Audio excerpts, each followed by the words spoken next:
When you kiss me, it's like the stars fall out the sky onto my heart to cover up what I don't wanna show. I let you in deeper than I let anyone else before. Lining up with my broken pieces, took them all and made them yours. Didn't know what my heart be needing. Skipping out, no, I can't keep score. When I lose my breath, boy, you got me breathing. Oh, every little thing you do, every time you hold me, take me higher, higher. Every little thing you do, every time you hold me, take me higher, higher. Oh, you take me higher, you take me higher, baby. You take me higher, you take me higher, baby. You take me higher, you take me higher, baby. You take me higher, yeah. You take me higher, baby.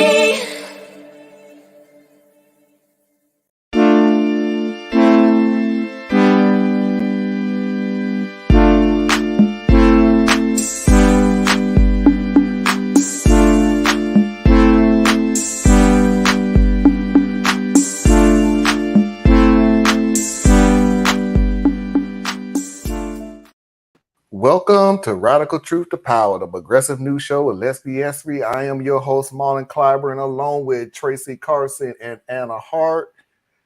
Hello. You already see the title. You already knew we was going to discuss it.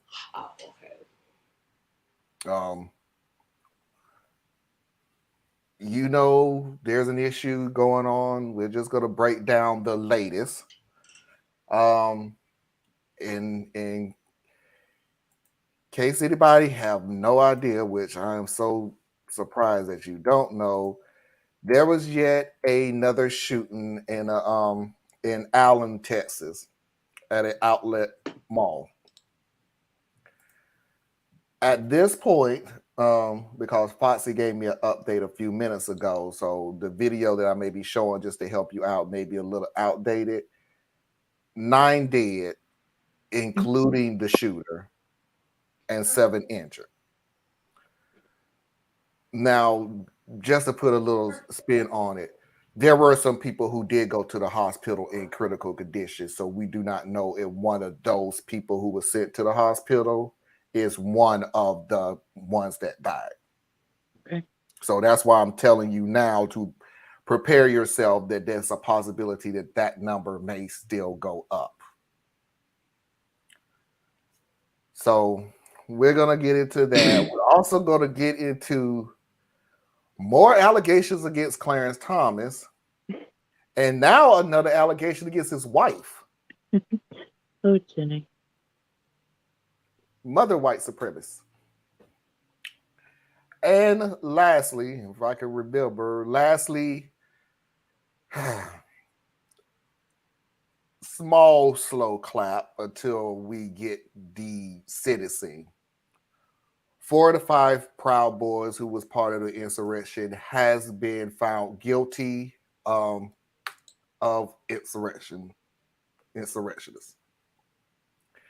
So, as Brother Theus, who will be on later on tonight, would say, amazing.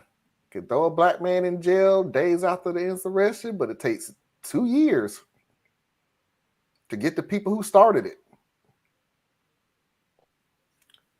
So that's our lineup. Of course, we may or may not get through all of it because there's another take on Texas that I wanted to go over before we even move on to the other stories, including a little visit from Bo of the Fifth Column, because he can explain it a whole lot better than I can. But love me some Bo. So let's see who's already out there. As always, please hit that like button, share if you can, subscribe if you haven't already. Join the conversation as we catch up after the live show. Please leave a comment. Extra appreciation for support on Patreon. And I'm not going to share the other one. Okay. We'll skip that one. Okay. Have good to see you all. Hello, Parker. Hello, Mickey. No, Hey, Mickey. Hello. Hey, Parker. Hello. 183 subscribers. We see you, and we are very grateful. Almost 200. Yeah. We're doing something right. That's all I'm saying. We're doing something right. So without further ado, let's get this party started.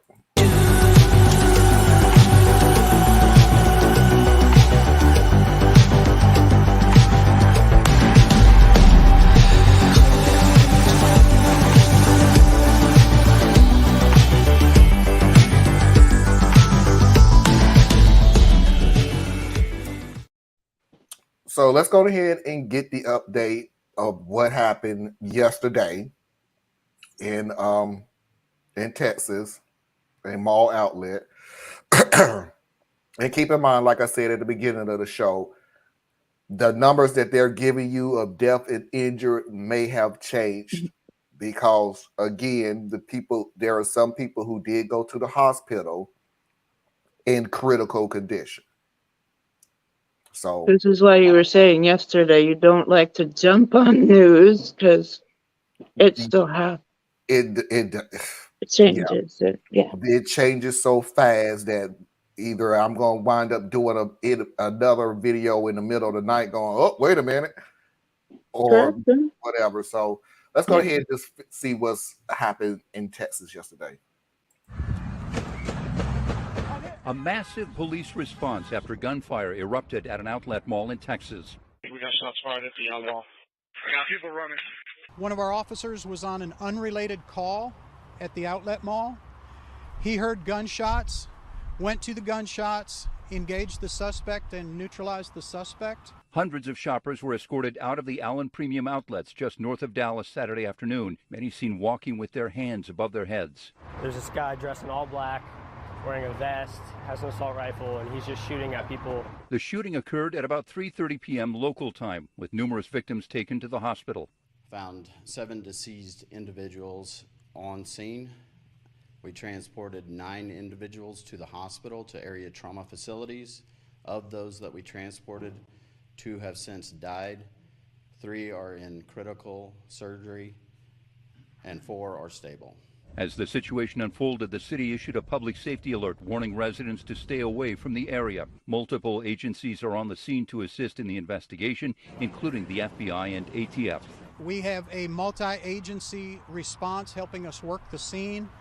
They helped us evacuate the mall. We've set up reunification areas. Investigators believe the gunman acted alone. And we don't believe that there's another threat at this time. Texas Governor Greg Abbott has issued a statement saying, "Our hearts are with the people of Allen, Texas tonight during this unspeakable tragedy," adding that he's offered local authorities the full support of the state. Yeah, I knew Anna was going to throw up a middle finger at that last part. Did anybody else have a little bit of audio issue there? Every time the narrator spoke, I could hear. Every time anybody else spoke, there was nothing. No, I could hear. No, I heard everybody.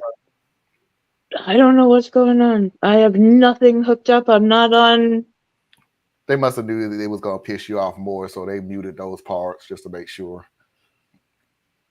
I think my mom was working on the sound voodoo tonight. Maybe so. Just to put a little gap in here, I had to write down what he said. So he said 7 were dead, 9 was injured. Now the update is, so just to let you know, it's 2 of those people switched from injured to dead within 24 hours. I can spend a lot of time sitting here talking about the tragedies and the shootings and the blah, blah, blah, and everything else. And we always wind up ending it off at the last minute with nothing's going to be done and everything and blah, blah, blah. I'm not going to go that direction. I'm going to go a different direction. And I'm going to go a different direction of saying this.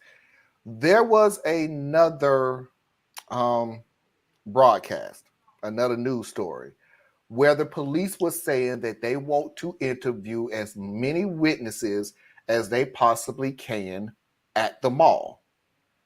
They want to interview them, as many of them as they possibly can, to get a map of what happened at the mall to help them prevent something like this ever happening again.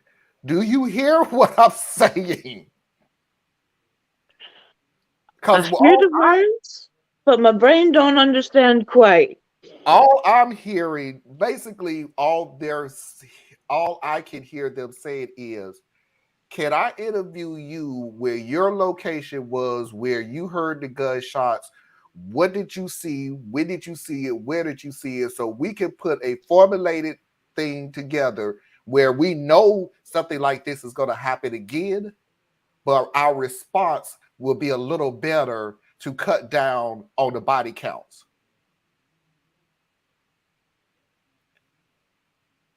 And this was the mall, not the police? This is the police.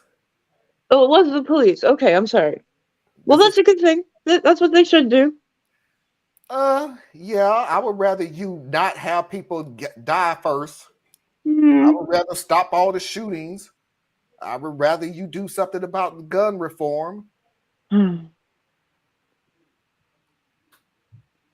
Nobody can agree on what gun reform looks like.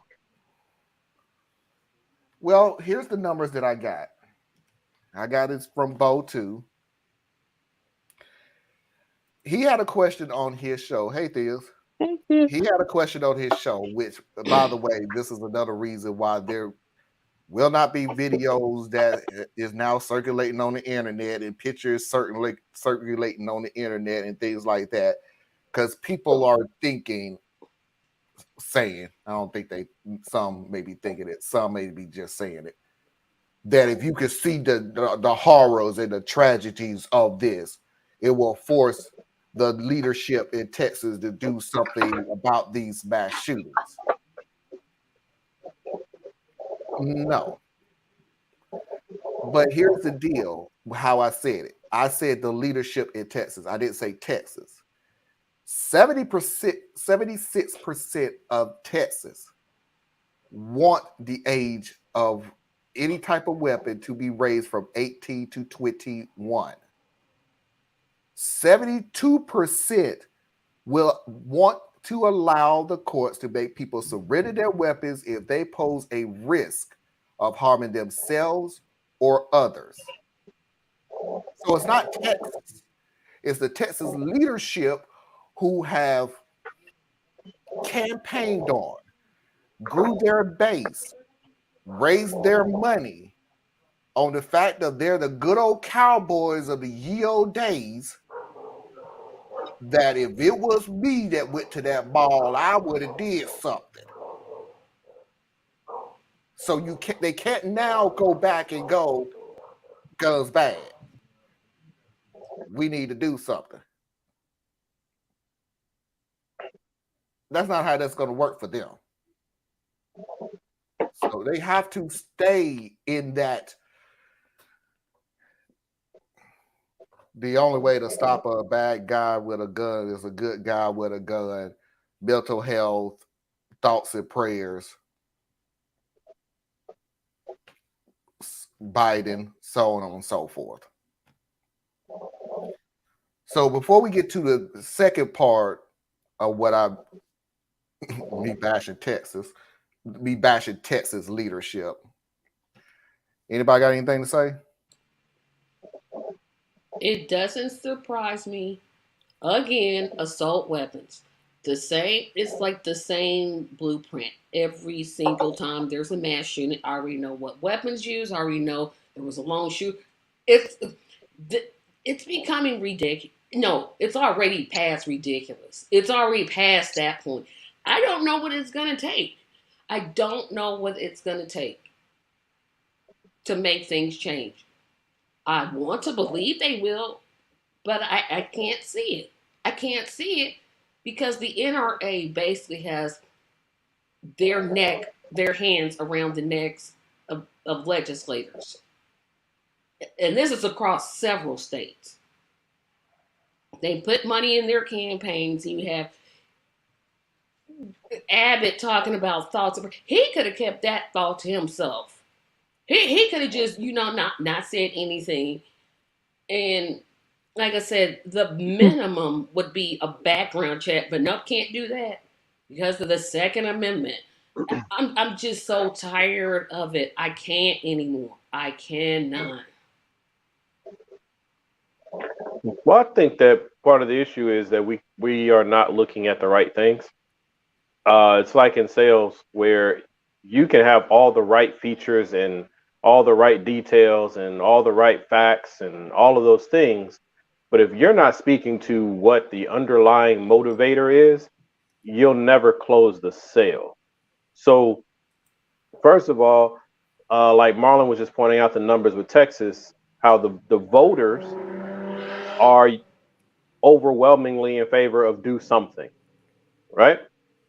But the ones that they voted into office, once they're in office, they're no longer subject to your will. So now they're subject to the dollar, and so they act accordingly. My thing is that's how it is for our entire government. That's how our federal government works. That's how our state government works. And all of us, I don't care what state you're in or whatever, especially those of us who are of between the ages of, I'd say, 35 and 65, we really can't blame anybody but ourselves because we're the ones who didn't take it seriously when gerrymandering was happening the way it was happening. You can gerrymander something any way you pretty much want to. We, the voters, still decide what we want to vote for. So you can overcome a gerrymander with numbers if they're not doing what you want them to do. But we're a lazy population and we don't focus that way. So we vote for lawmakers. We don't vote for representation. Okay, we put people in office to be in office. We don't put people in office to actually represent us, and that's our fault. And then as far as the gun thing, I guess I'll do another video. I've done like 2 of them, but one that's just dedicated to the gun thing. There's common sense ways that we can get to it, but you got to make sure you're giving as much as you're taking, and so that's a whole deep conversation. And then what Tracy was just talking about, I feel you don't know what it's going to take, but if we look at history, we do know what it will take. What it took for us to get the assault weapons ban or the automatic weapons ban that we got in the 90s was we had to have more people die. And I didn't understand that. This stupid phone. I don't even use it like that, and it's snitching. Special Agent Johnson, leave me alone, man. But they. Sorry. But what I'm saying is that's what it took, right? When the violence was just between the Bloods and the Crips and the police, nothing was really moving. But when the violence between them started spilling over and it started creating new gangs and it started having the gang warfare with the cartels, and you started having, like, when it started getting so bad that white people in the suburbs were watching their children get sucked into the gang culture, and they were seeing drive-bys in their neighborhoods and in their malls and all of those things, we got a ban. So if we stay on this track, they'll ban it again. But how many people do we have to lose before we get there? I mean, Columbine should have been enough. That wasn't enough. Sandy Hook wasn't enough. What is gonna be? That's why I keep asking the question. What is enough? Columbine should have said, you know what we need to do? Something. Nope. But that's not how people are. Like, it's not how the American is. The American is a bloodthirsty individual. America is all about death and destruction, power and oppression. And that crosses some color lines because we've been together so long. So the American psyche is a dark, twisted thing. So they look at this and they're horrified by it. But just like you said, Columbine should have been enough. Sandy Hook should have been enough. You name it, should have been enough. I would say slavery should have been enough. Jim Crow should have been enough. You know what I'm saying? So we're talking about people that cannot identify with their neighbor. They can only identify with their personal needs. And so long, because we're hyper, what is the American thing? Is about being hyper individual, right? You're rugged individualism. That means no community. We're not tied to each other. You bring up the word socialism, communism, which is nothing but social and commune, and people lose their shit because it's all about the individual. And until we can start to say, we are Americans, we rise and we fall together, shared sacrifice. Here we And go. you think they're gonna pass assault weapon bans? I think they will, because it'll start to get to a place where it's politically untenable, and the assault weapon ban will be so, it'll have so many holes in it that it'll just catch certain items. When they passed it the first time, their big thing about that assault weapons ban was getting rid of the MAC-10 and the Uzi. That was really what they were freaked out about. Oh, and the AK-47. Those are the three guns that they were most concerned about. All kinds of other guns were out there, but those are the ones they went and got. When this ban comes through, it's going to be the whatever this thing is that they're shooting again. I forgot what it's called.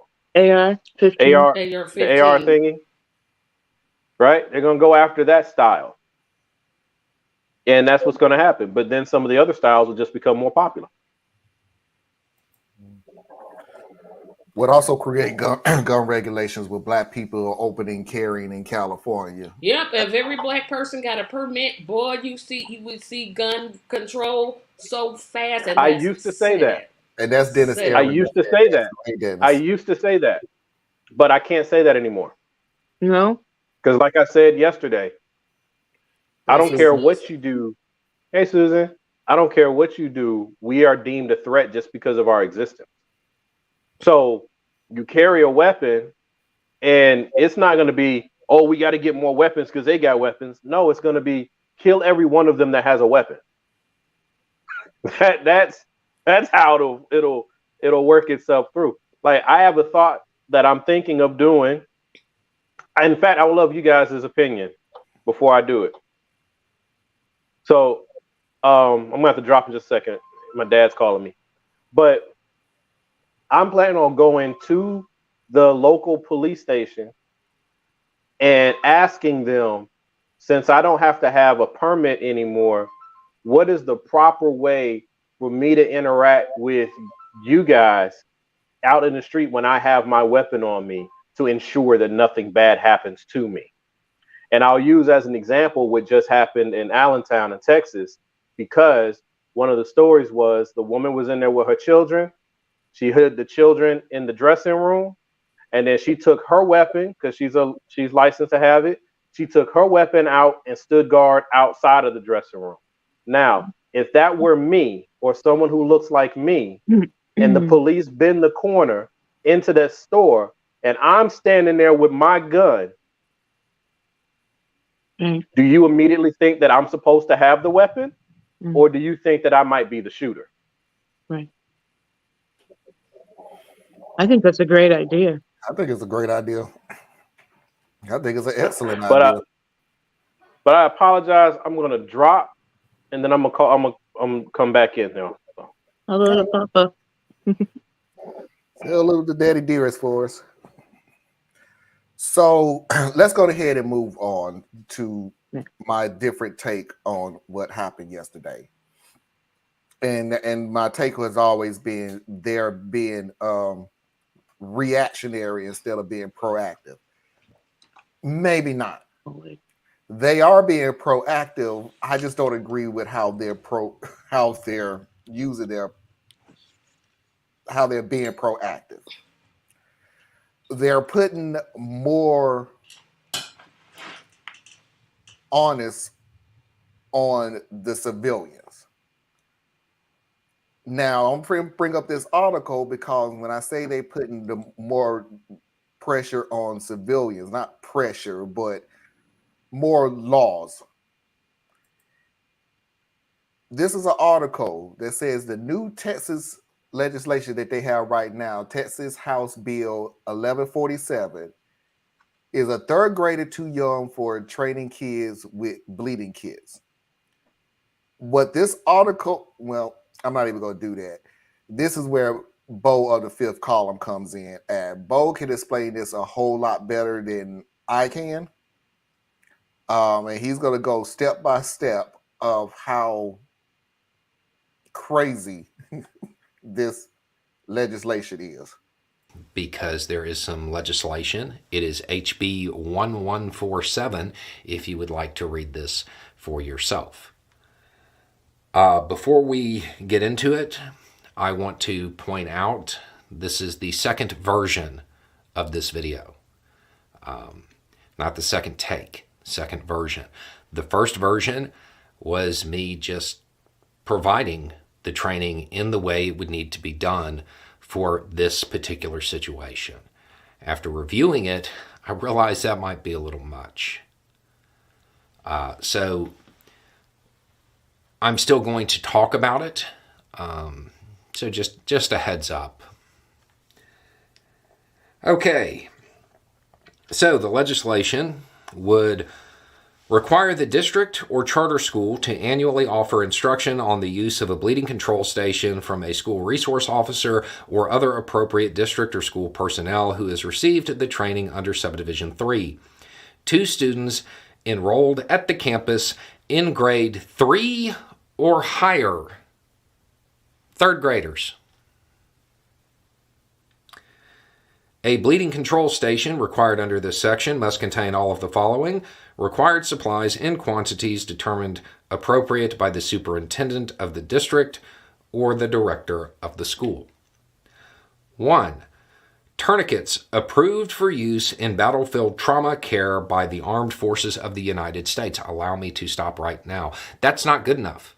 I understand that the phrasing of that is going to really bother some people because it's real. But that's not actually great. I would suggest CAT Generation 7 tourniquets because there are studies demonstrating that they work on small limbs. Chest seals, compression bandages, bleeding control bandages, space emergency blankets, latex-free gloves, markers, scissors, instructional documents developed by the American College of Surgeons or the United States Department of Homeland Security detailing methods to prevent blood loss following a traumatic event.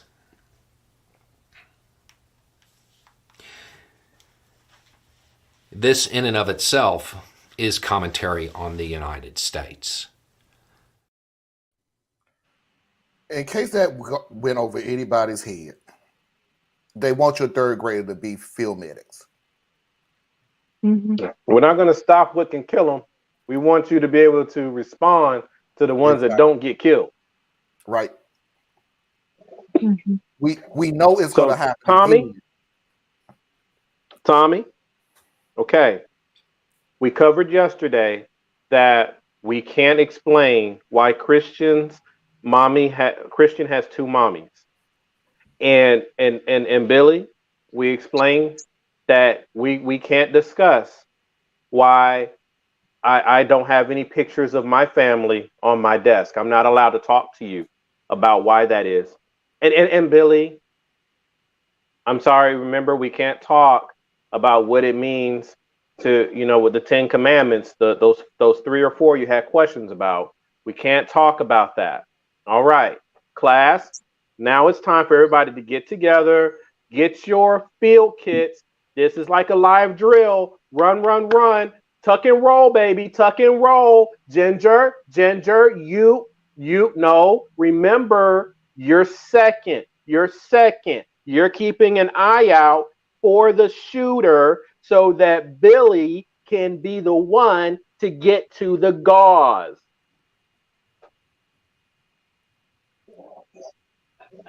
Makes perfect sense. You don't want your child, because I'll be repeating myself over and over again. You don't want your child to learn anything about history because you don't want their feelings to be hurt. You want your child to know how to do a tourniquet, even though you don't not even updated on what the proper tourniquets are being used now. You want them to understand in the 3rd grade on how to apply pressure to a wound, stop the bleeding, CPR. You know, those classes that adults I take mean, hey, everybody every needs to know year. CPR, right? Everybody should know CPR. Let's start in the 3rd grade. But I learned it in middle school, not grade school. That's because, see, we're learning faster now. We're learning faster now. We got to bring it up, right? We're not teaching cursive, so we need to teach you we got to teach you tourniquet, okay? Now, that's what we're working on, everybody. I don't know why It's I laughed bananas. at that. It's absolutely bananas. When I learned CPR, even if I learned CPR as a kid, it was because somebody got shocked. Somebody touched something they shouldn't have. Somebody had a I learned CPR in middle school because I took a class. I didn't take a class. Somebody didn't take their medication at the right time and they passed out. Somebody had a medical diagnosis that wasn't known and they passed out.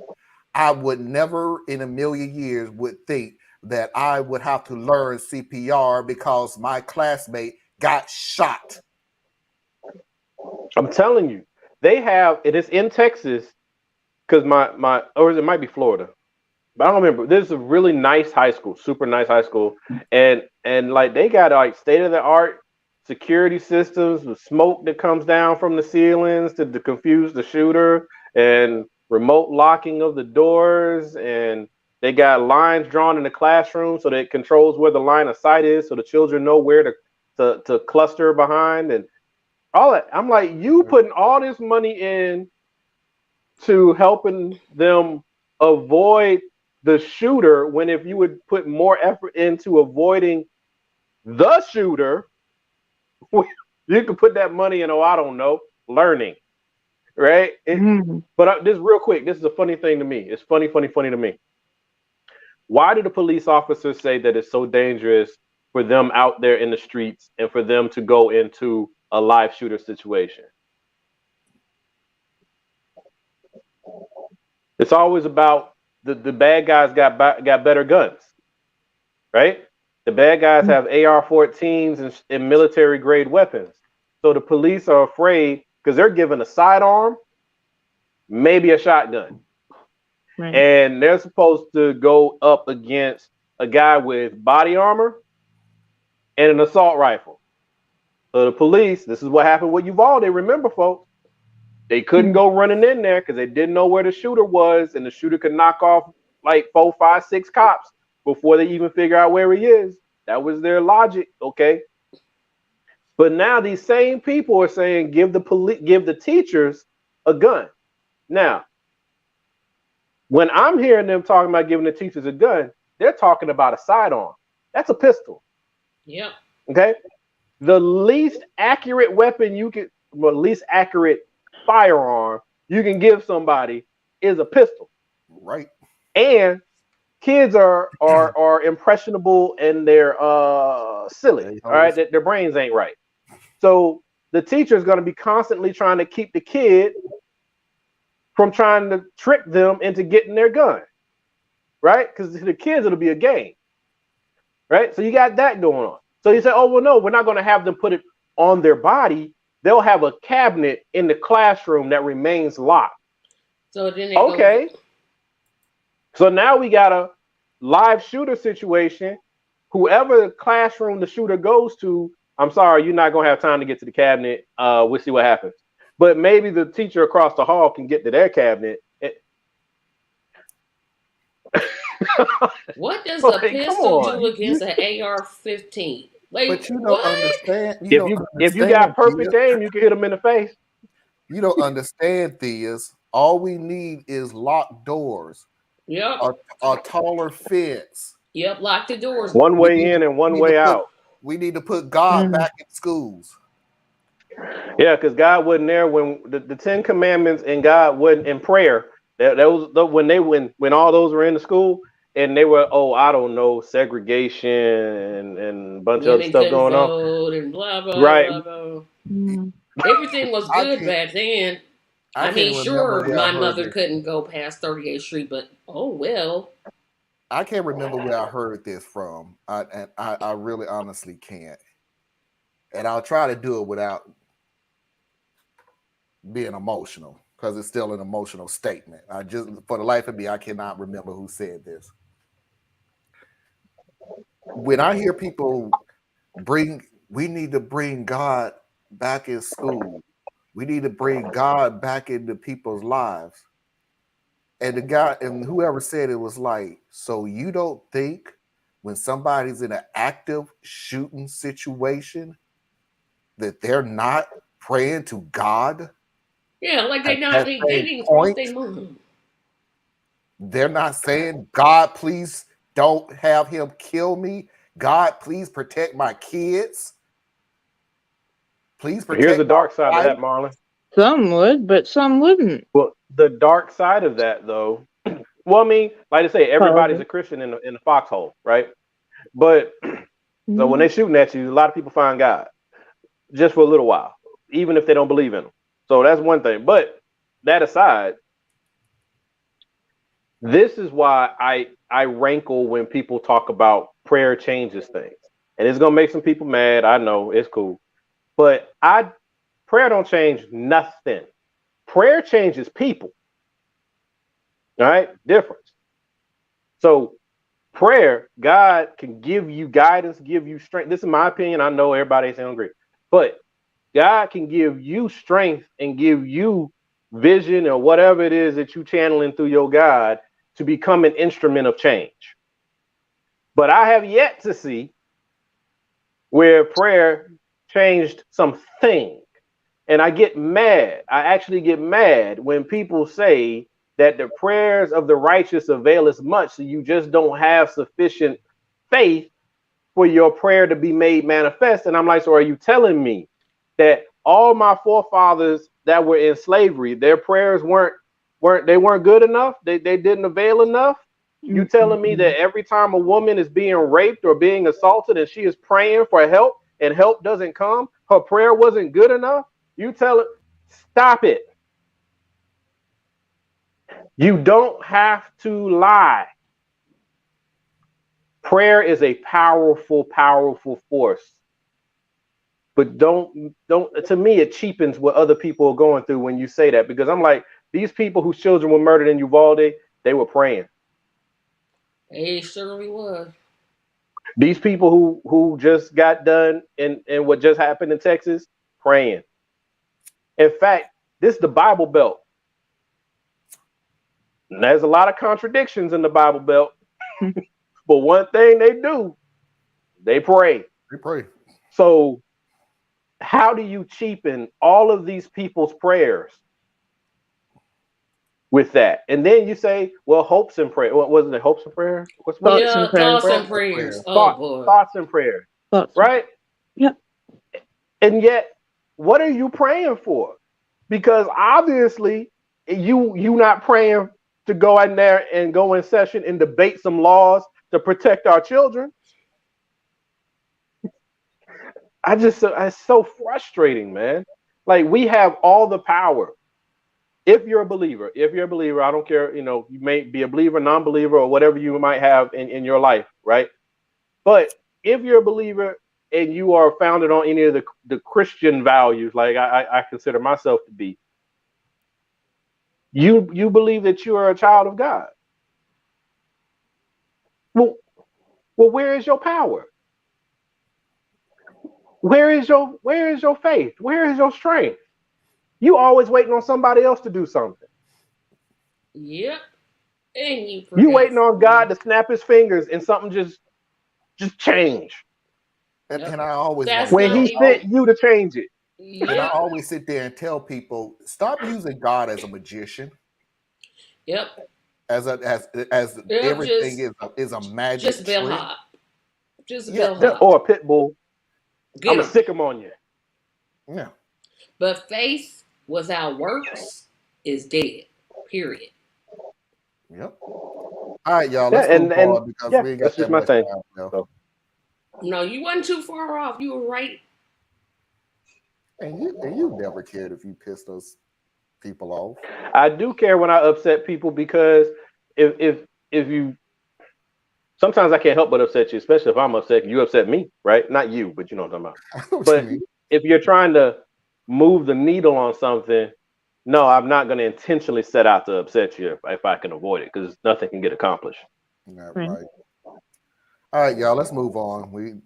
I knew beyond a shadow of a doubt these stories was gonna take up the majority of our time, but we do have enough to get into one story. So, unfortunately, the Proud Boys being found guilty will be sometime next week. They've already By, been found guilty, right? they have been found guilty. You're talking They about haven't the been sentencing. sentencing. You're talking about the sentencing. Yeah, hopefully by that time I would have what the sentence is. Life in prison would be fabulous, but I'm not holding out no hope. I'm pretty sure that the ones that they got ain't coming out. No. Maybe number 5. He was might found get to come innocent home of and about. Five. The fifth one wasn't found guilty on the same thing. But no, he was not found guilty on that one charge. Yeah. They got him on other stuff. Yeah. So he's going in. Oh no. Oh, okay. Yes. Yeah. I ain't saying he's the one that turned evidence, right? He's the one that turned. I don't know. I suspect, but I don't know. But what I do know is everywhere I've watched on the news, on Facebook, they showed a picture of the 5 people. Hold that for a second. Oh, you about to do it, ain't you? Nope. Since we're already on the subject, then we're gonna skip Clarence Thomas and Jenny Thomas, cause Lord knows by next week I'll probably have yet another allegation in a freaking way on them. So might as well have a two. Nah, do your thing, bro. I'm sorry. No, Go ahead. Since we're already on the subject, let's go ahead and talk about the Proud Boys being found guilty.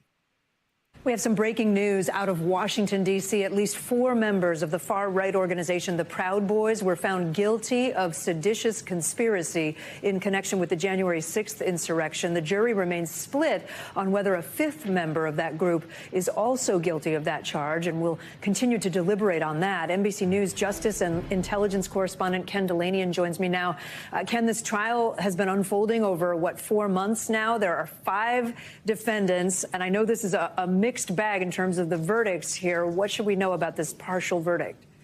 Well, it's not much of a mixed bag, Kate. The prosecution won significant victories, significant felony convictions against all 5 defendants. The jury is struggling with a couple of the lesser counts and that one count of seditious conspiracy on one defendant. But they got 4 defendants convicted of seditious conspiracy, including Enrique Tarrio, the leader of the Proud Boys, who wasn't actually present during the Capitol insurrection. So that was a pretty substantial victory by the Justice Department here in what was really viewed as the most significant of the January 6th cases so far. This is a sprawling investigation. More than 1,000 people have been arrested, but this was a big one. Prosecutors very happy with this result today. Can we dig in a little bit into this seditious conspiracy charge? You mentioned how serious it is. So what does it mean that these 4 men at least are convicted of that? And how often does that happen? This is a charge that's rarely used, Kate, and there was a lot of debate about whether it was wise for prosecutors to even try to bring these charges in these Capitol riot cases. Essentially, it means that they conspired to use force to essentially try to overthrow the government or impede certain aspects of governmental procedures, and that's what the jury found here. And it doesn't mean that there was a month-long conspiracy to attack the Capitol. The evidence doesn't support that. It suggests more of a spontaneous decision on the day of, and it doesn't mean that everyone who attacked the Capitol was organized in one conspiracy. But in these discrete cases, in this particular case of the 5 Proud Boy defendants, the jury has found that there was, in fact, a seditious conspiracy, Kate. All right, Ken Delanian, our Justice and Intelligence correspondent, thanks so much. Can I make a couple quick points and I'm gonna shut up? One, the white privilege on display with these guys who've been convicted of seditious conspiracy. When have you seen? Okay, basically, here's my question in short: why are we not seeing mug shots of these guys? We're still seeing glamour shots from the day of the event or random things. Like every picture they showed you, none of them was a mugshot. In fact, one of them still got his face covered. Okay, that's a big one for me. Like that upsets me. And then the other thing, how reckless our media is, because they're not taking this thing seriously, right? They're doing this thing, like I said. They're not showing a mugshot. Two, they're sitting there saying dumb stuff like, "Well, what is the history of them having this?" When we've heard this same question asked at every interview, every single interview. It's just so they're literally just trying to make money off of it. They don't care about the country. They don't care about anything. It's just mindless dribble. I don't know. That bothers me. You have newscast. Where I work, we have CNN on the television.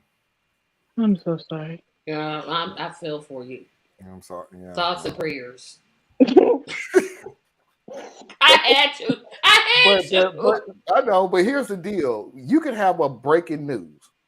Let's use Trump in the boxes. Okay. And 5 minutes later, breaking news again.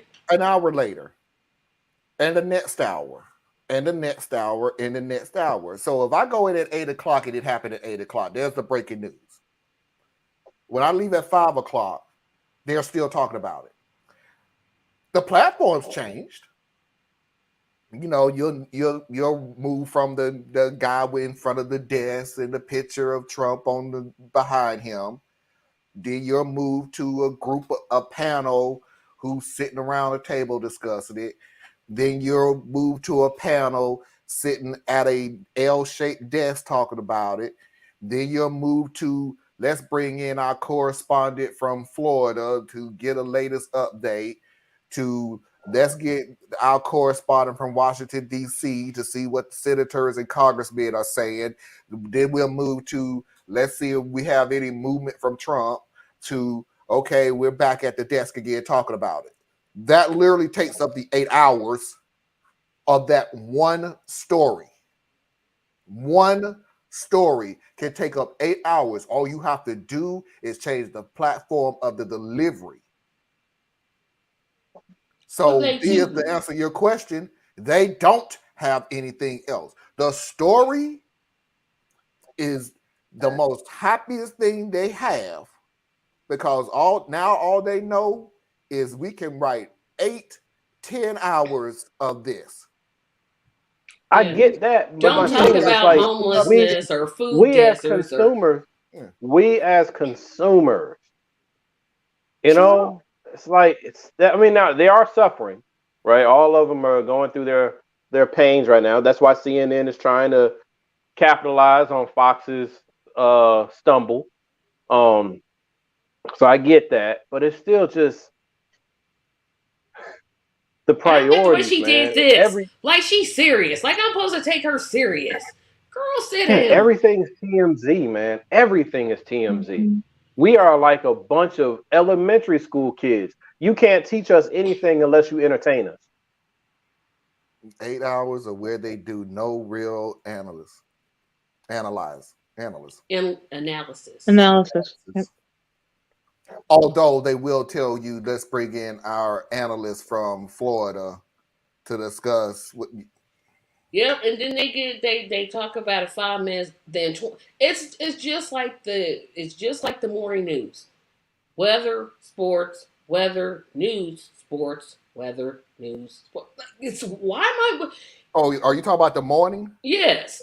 Traffic. Yeah. Oh, forgot traffic. Traffic, weather, sports, street, like, and it's basically our fault, and I'm saying our as the general America, because we watch this crap. They could cover the toxins that are being spilled in Kalamazoo. I haven't heard anything about that. Hey, Parker. And the media's that and media sources that we did have, like Vice, bankrupt, going out of business. So the ones, that's proof right there. If you do real journalism and you really go and get the information, you're not lasting nobody long. wants to see it. No. I mean, look at when Trump was president. MSNBC, CNN, well, Fox was already doing. They literally 24 hours, 7 days a week. It was Trump all the time, Trump all the time, Trump all the time. Then when he got defeated, it was like, oh, we don't got nothing to cover. So let's just make up this whole thing about Russiagate and all this other silliness that the FBI has already, Biden's FBI, by the way, has already said is foolishness. But let's just keep building that narrative anyway, because we can't cover the real issues like why are people in the military being encouraged to go on SNAP and they're serving in the military. No, let's not talk about that. Or the fact that that's been the case going all the way back into the 60s and 70s. Exactly. That active duty military are on government assistance. Or the fact that the only time we trot out veterans and we talk about what about the veterans is when we're talking about somebody else. Or, you know, or when we want to talk about guns, if you want to defend guns, you attack healthcare. And if you want to do healthcare, you attack guns. And you just ping pong back and forth. Just watch independent media. Although a couple independent media outlets, I'm like, all y'all programming, y'all just repeat the same thing, which I hope they snap out of that, but they haven't so far. So, but watch independent media. Just watch independent. Watch Marlon's platform all the time, because you're not gonna get. Seriously, this is what you're gonna get on the news. But for you to, but here's the deal. I can do that because welcome to America. I can do that every weekend. And I know that I'm gonna have fresh news every weekend because again, welcome to America. We get shit that happens every week. It's very rare in the 3 years I've been on this show, either by myself or with this group, that I repeated a headline the back-to-back weeks. Somebody looking at the title right now can sit there and think, oh, you're talking about Clarence Thomas again. No, I'm literally talking about Clarence Thomas' third allegations. And see, to me, we shouldn't, shouldn't's not the right way. So the independent media space that we operate in, realistically, we should only be relying on that because you need other voices. And you need as many voices as you can. But YouTube should not be where we have to go to get our news. Absolutely. We should be able to rely on. You get commentary from me. I don't do news. I do commentary. That's you, but a lot of people get their news in general from social media and YouTube. Oh, okay. Because CNN, Fox, and them are so terrible. But I'm like, CNN, its original roots, they were the one that you could get news from.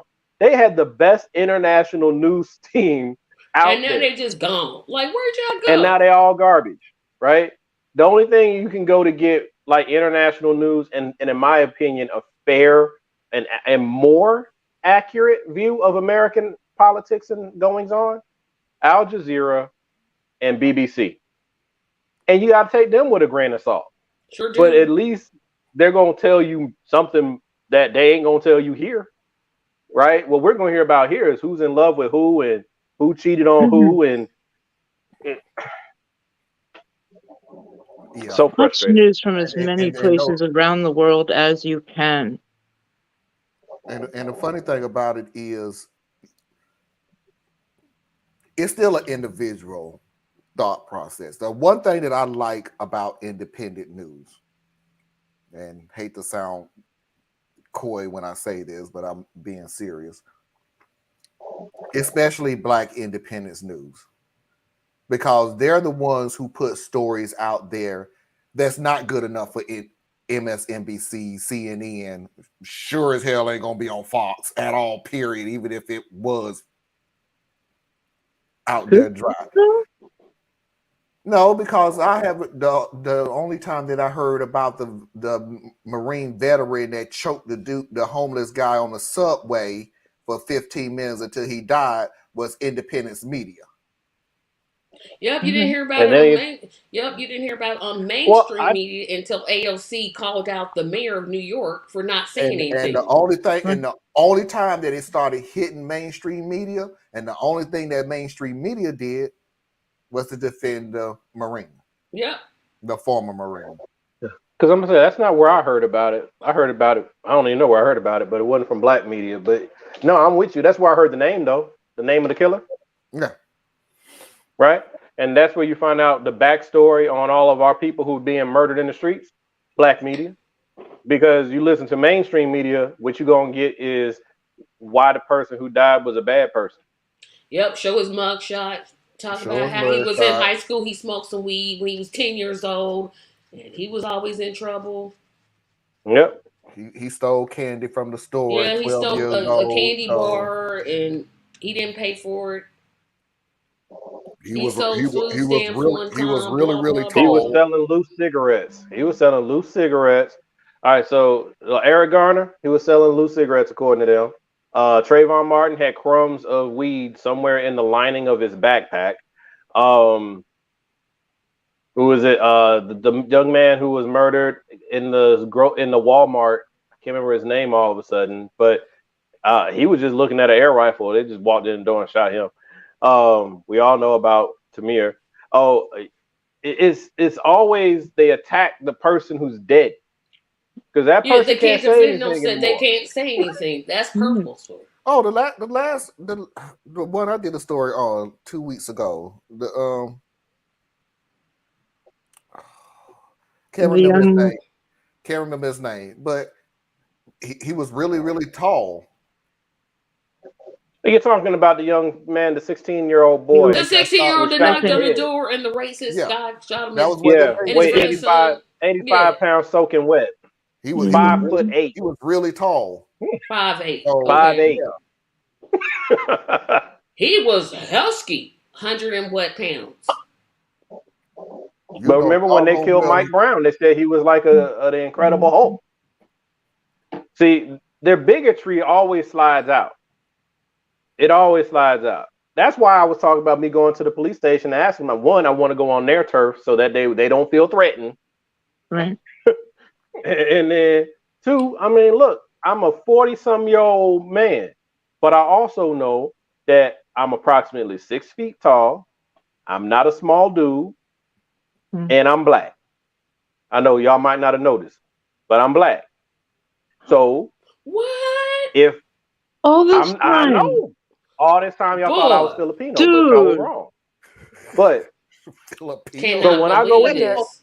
I'm totally shocked. I'm sitting here in shock. I legit just want to know, you know, what You is know the they're gonna proper give you protocol? officer friendly. They're gonna give you the retired, if they even talk to you.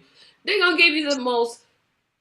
They're gonna give you a black officer say it's really like this, and what you want to do is this. If they even take your They appointment. probably won't even entertain my conversation. No, that's what I said. If I they think they even will. entertain the I conversation. think they will. And I don't really I'm want to going with go in there Tracy. because I I don't want them to disagree. like check my license plate as I pull off, talking about, all right, well, You got keep a an eye point. on this one. I think they will discuss it with you. No, they won't. But I'm going exactly with what Tracy said. I agree with everything she said. They gonna go get the first black officer they can Yeah, first find. one they can find. I'm like, hey, you could go out there Will and talk explain to to him. you that if this situation occurred, don't raise your voice, don't move your hands Don't too move your hands. fast, don't move your eyes But too you fast. keep your hands on the steering wheel. Keep your Come hands on. on the steering wheel. Don't reach for anything all of a sudden, and so on and so forth. Yeah. But we're here to help you. Yep. We're your neighborhood friendly officers that will shoot you if you're black. Allegedly. Yeah. You know, the thing is, you're just overblowing this thing. I mean, I know accidents happen and bad things happen, but that's not the common occurrence. Wait a minute, you guys were just in the news for killing not one, not two, but 3 different people because you went to the wrong house 3 different times. if you're the police and you go to the wrong house and kill people, what am I supposed to do?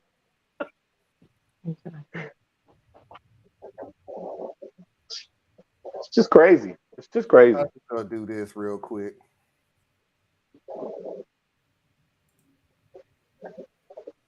Bad apples. Okay, I didn't. Oh, we just got a Because that's few the bad excuse. apples. It's always No, but you bring up exactly what they do.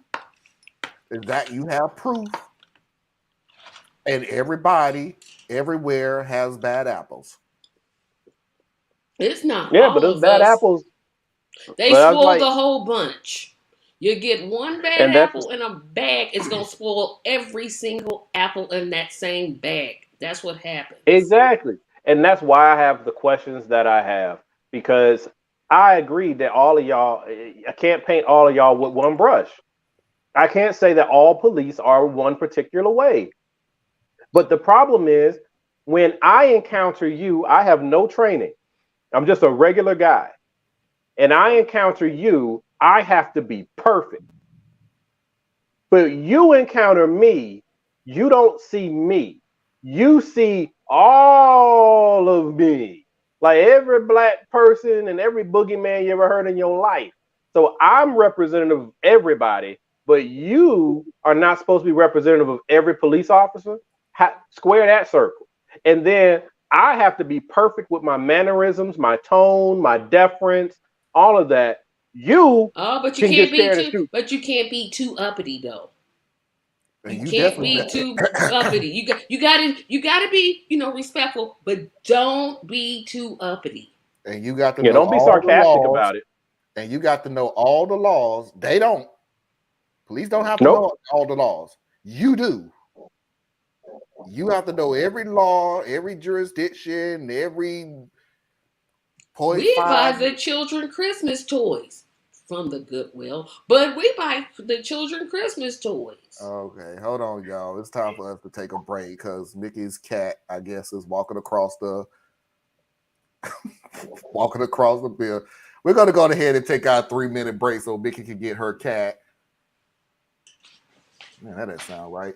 So we're gonna go ahead and take our 3-minute break to reboot and refresh. We'll see everybody on the other side for a returning Am I the A-hole, real or not? And of course, Foxy's videos of the week.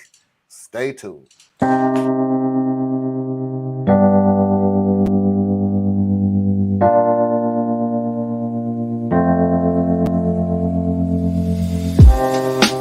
Living for weekends, wishing I could take a break from this world. Running on a hamster wheel, but searching for something I can't feel. I just wanna be a lost girl and fly. Take a breath, feel my wings spread, levitate above the ground and make eye contact with clouds. Now I'm rising, I'm soaring above it all. I just wanna be free, finally, I wanna be free,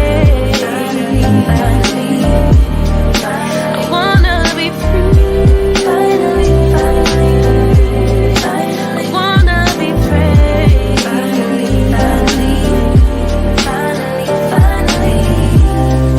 I always stay dreaming, never imagined I lose my spark.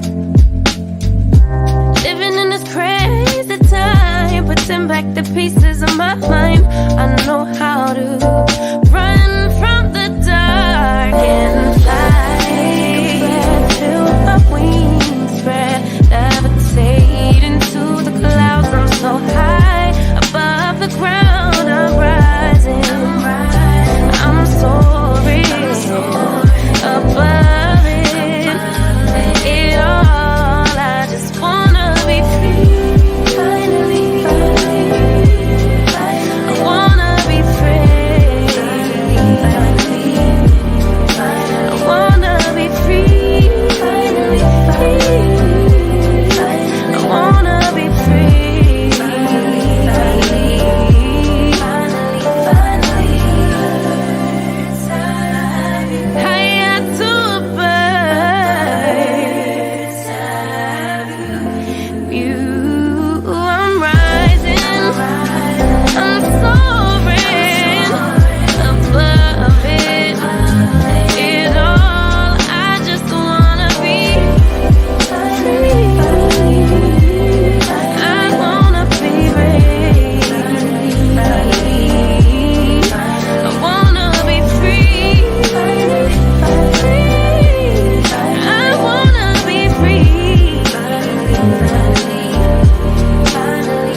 And as normal, let's go ahead and pay those bills. Please do not forget to go to patreon.com/A Better Tracy Media page. Help support Tracy in all her endeavors. Please do not forget to go to patreon.com/Complex Mind. Help support Theas in all of his endeavors. Please do not forget to go to my Patreon page patreon.com/A Radical Truth to Power. Exactly where it's spelled, capital R, capital T, capital T, capital P. Help support me in all of my endeavors. Please do not forget to go to Anna Hart's website, borelli.etc.com. Learn something that you didn't think you need to know, but you should. And as always, if you want to drop me a line, you can do so at radtp@outlook.com. That's radtp@outlook.com. You got to be kidding me. The only one I messed up on was mine. Yep. And you still won't Got show close, that though. video I sent. I had a good Mafia video of the week nomination. A really strong one. I told you, it was old. So was Desperate Times Call for Desperate Measures, guy, but you played And I gave you that favor. I gave you the old one. That guy was hilarious. I'm pretty sure that Barack Obama had something to do with 9/11. Did I say that about last night? I'm pretty sure Barack Obama had something to do with 9/11. Yes, but you got to play the clip because he looked so convinced. Laughing my A off. I didn't even recognize she was walking across the desk, but I didn't recognize she had. See, told you. When I see stuff that just don't make any sense, and just I know what it is.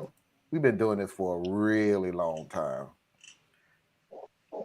Am I the a-hole?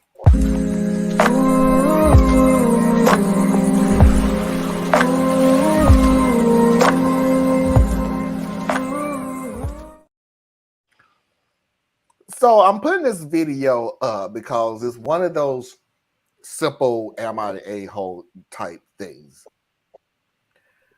But you will be more interested in this video than anything else because of not the story itself, but the comments afterwards.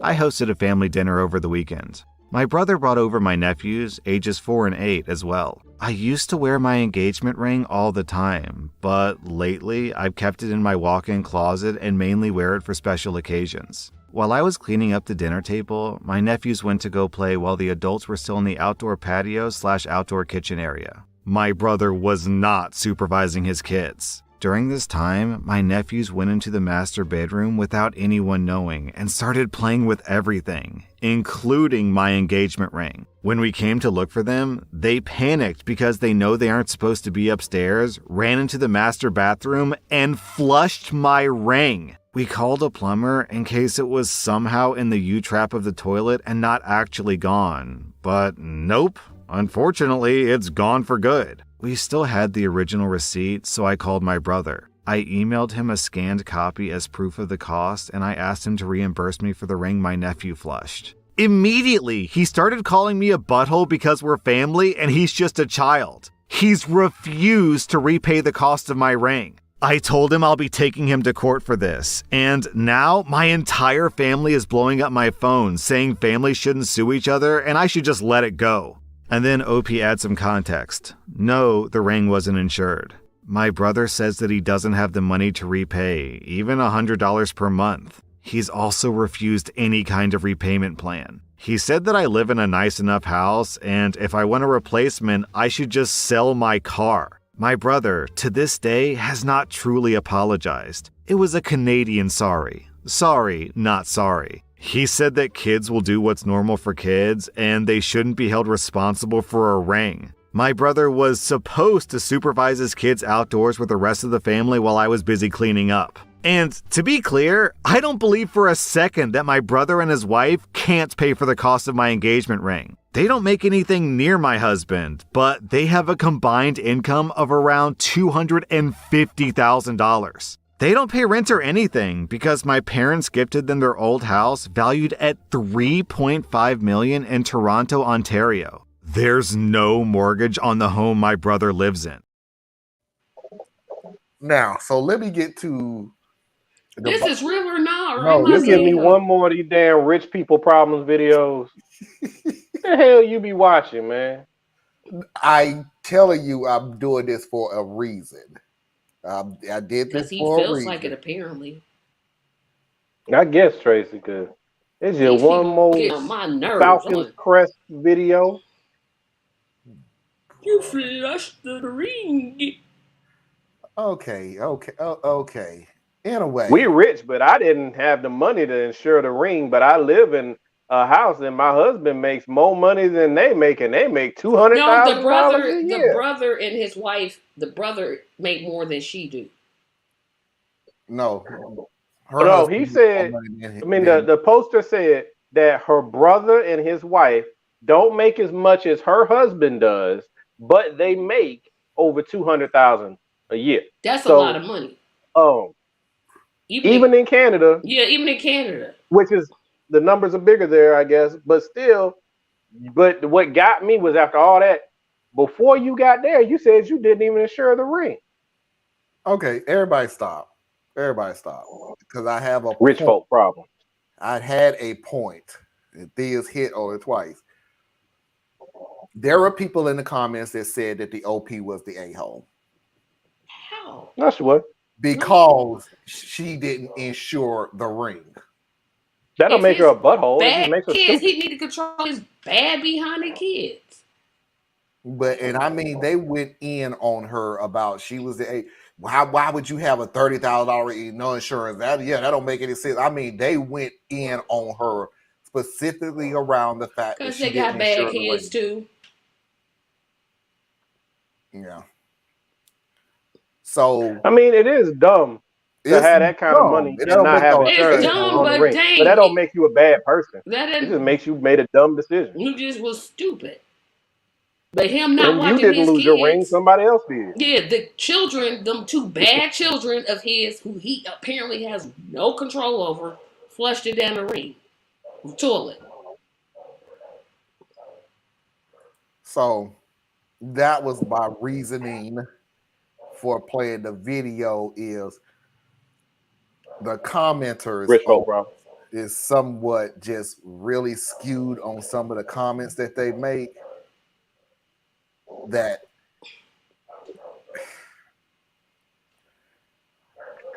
Ken and Barbie threw a party, and the rambunctious little nephews, Tommy and Fitzroy, come by and they play in the bedroom. And what should happen next? But the ring goes down the potty.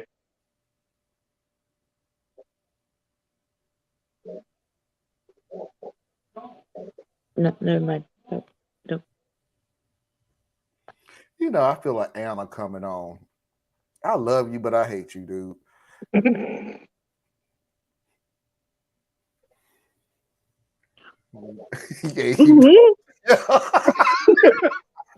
How can you hate that face like that?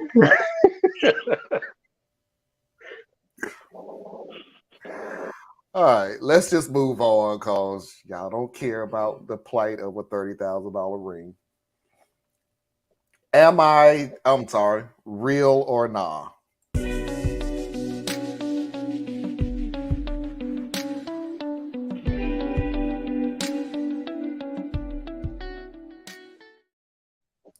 Full disclosure. I'm playing this video not because I really honestly think it's either real or nah. I'm playing this video because it's one of those, God, I hope this is not real. Context. I, female 29, have been with my boyfriend, Adam, male 27, for 2.5 years. He's the quiet and shy type. It's very hard to get him to open up about what bothers him. For now, I'm the one with an income. We get along easily, though he can be a bit unreasonable sometimes. Example, he doesn't cook because he's worried I won't like his food, but he still cooks for himself, and the smell is pretty telling that his cooking is good. Another example is that he doesn't even do most chores, saying he's worried he might break or damage something. It's frustrating, but we're working on fixing it. Now, onto the more complicated issue. I'd put money aside since 2015 to buy an apartment, and I'm finally able to get it done this year. When I told him this, he got agitated and said I should wait a little longer until we're married, but I said no. He started complaining about how bad he feels about seeing me buy the apartment myself without having him contribute. I asked what I was supposed to do because it kind of sounded like a he problem. No offense, but he got so worked up and gave me two options. One is I put his name on the title. Two is not to buy the apartment until marriage, so it'll become a shared marital asset. I said no, and that was final, and he should drop it. He did eventually. At his family's house, I was taken aback when he started complaining about the apartment and again told me to either put his name on the title or wait until marriage to buy it, because he feels like there's a huge power imbalance here and that he can't bring himself to accept it. He also said that it makes him feel like he contributes nothing. Well, does he? I snapped and said, the reason you feel like you contribute nothing is because you literally contribute nothing, and I suggest you fix that by actually finding a job and having a decent income. His family looked shocked. He glanced at me, then got up and walked away. I waited for him to come back, but he had to go home because his mom said he felt too overwhelmed and wanted some space. She then basically started shaming me for my statement and hinted about financial mistreatment and control over her son.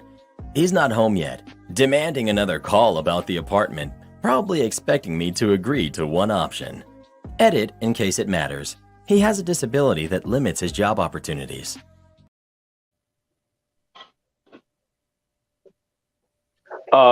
Buddy, you did exactly like you did it wrong to get to where you got to, but you did exactly what needed to be done to get where you were, because you better not marry that woman. Woo! Don't marry her. She's terrible. She ain't got no business being married to no damn body. Skate off. Y'all ain't made for each other. Skate off. Agree.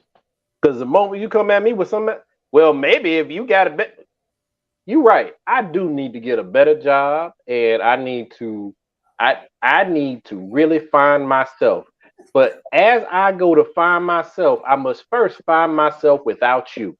So I'm gonna go ahead and I'm leaving now. And the great thing is we don't even live together. So you ain't gotta worry about my stuff. Lose my number.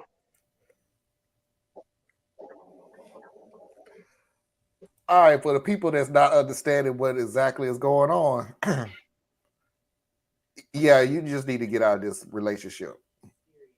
I don't care. She is the booty hole. I don't care if it's the dude that, hey, dude, you need to leave her because she me. Hey, lady, you need to leave him because he's a glittering moron. I don't even care who does what. As long as well, I mean, think about it. Is he really a moron? Yes, yes. Tracy, nobody can hear you. No, yeah, you mean Yes, he is. He Yes, is. He yes. cooks for himself, but not her. He doesn't do any chores again because he's afraid he'll break something. Yeah, he's a kid. So yeah, you're right. They don't need to be together. No, period. they don't need to be together, period. And she is just horrible. No, she if told you him think the she ain't truth. gonna, Why do you you keep think she saying ain't gonna do that to you every day of the rest of your life? You mistaken. Why do you She keep saying told she's him the horrible? truth. The truth will make you free. Foxy said Why do I something say that she's horrible? Foxy said something Okay. that you said. You need a The reason why I say a better job. No, Foxy said no. You need to get a job. A job. But that wasn't what she said though. I don't give And a the crap thing what is, you said. Get something. You could work at McDonald's. You could go to the library. You could work as a greeter at Walmart. Don't start me on Walmart again. I I'll go always into find it interesting when we have these discussions and we find ourselves on opposite ends, because what I'm advocating for is about being decent in a relationship, how you treat your partner, how you talk to your partner, right? The way she treated him in public is not how you treat your partner. See, y'all like to get hung up on the words that are being said. I'm talking about the caliber of the person that you're dealing with. This is someone who is willing to put you on full blast. Okay. On the drop of a hat. Let me start right there. Let me start right there. Because I guess this is where we're going to have the tit for tat from. I told you in private that this wasn't going to happen. in private. In private, she sure That did. this was not going to happen. And then he gonna bring You it up. decided that you thought you was going to be little Billy Badass and say it in front of your family to try to change my mind or put pressure on me. So you couldn't take the private conversation. So, okay, cool. I'm going to blast you in public. Since you want to bring the subject up in public, that personal conversation that I've already said no to you on multiple occasions. So you don't want to take the no in private. You want to bring it up in public. I'm going to give you the same answer in public. Yeah, because she talked to him private. She made the effort to talk to him in private. He the one brought up in front of his mother. Whoa. That's fine. Mama's I get boy. what you guys are saying. I get what you guys are saying. And I'm not advocating for his position. I'm not advocating for. I'm talking about the type of relationship you want to be in and the type of marriage you're talking about you about to go into. That's what I'm talking about.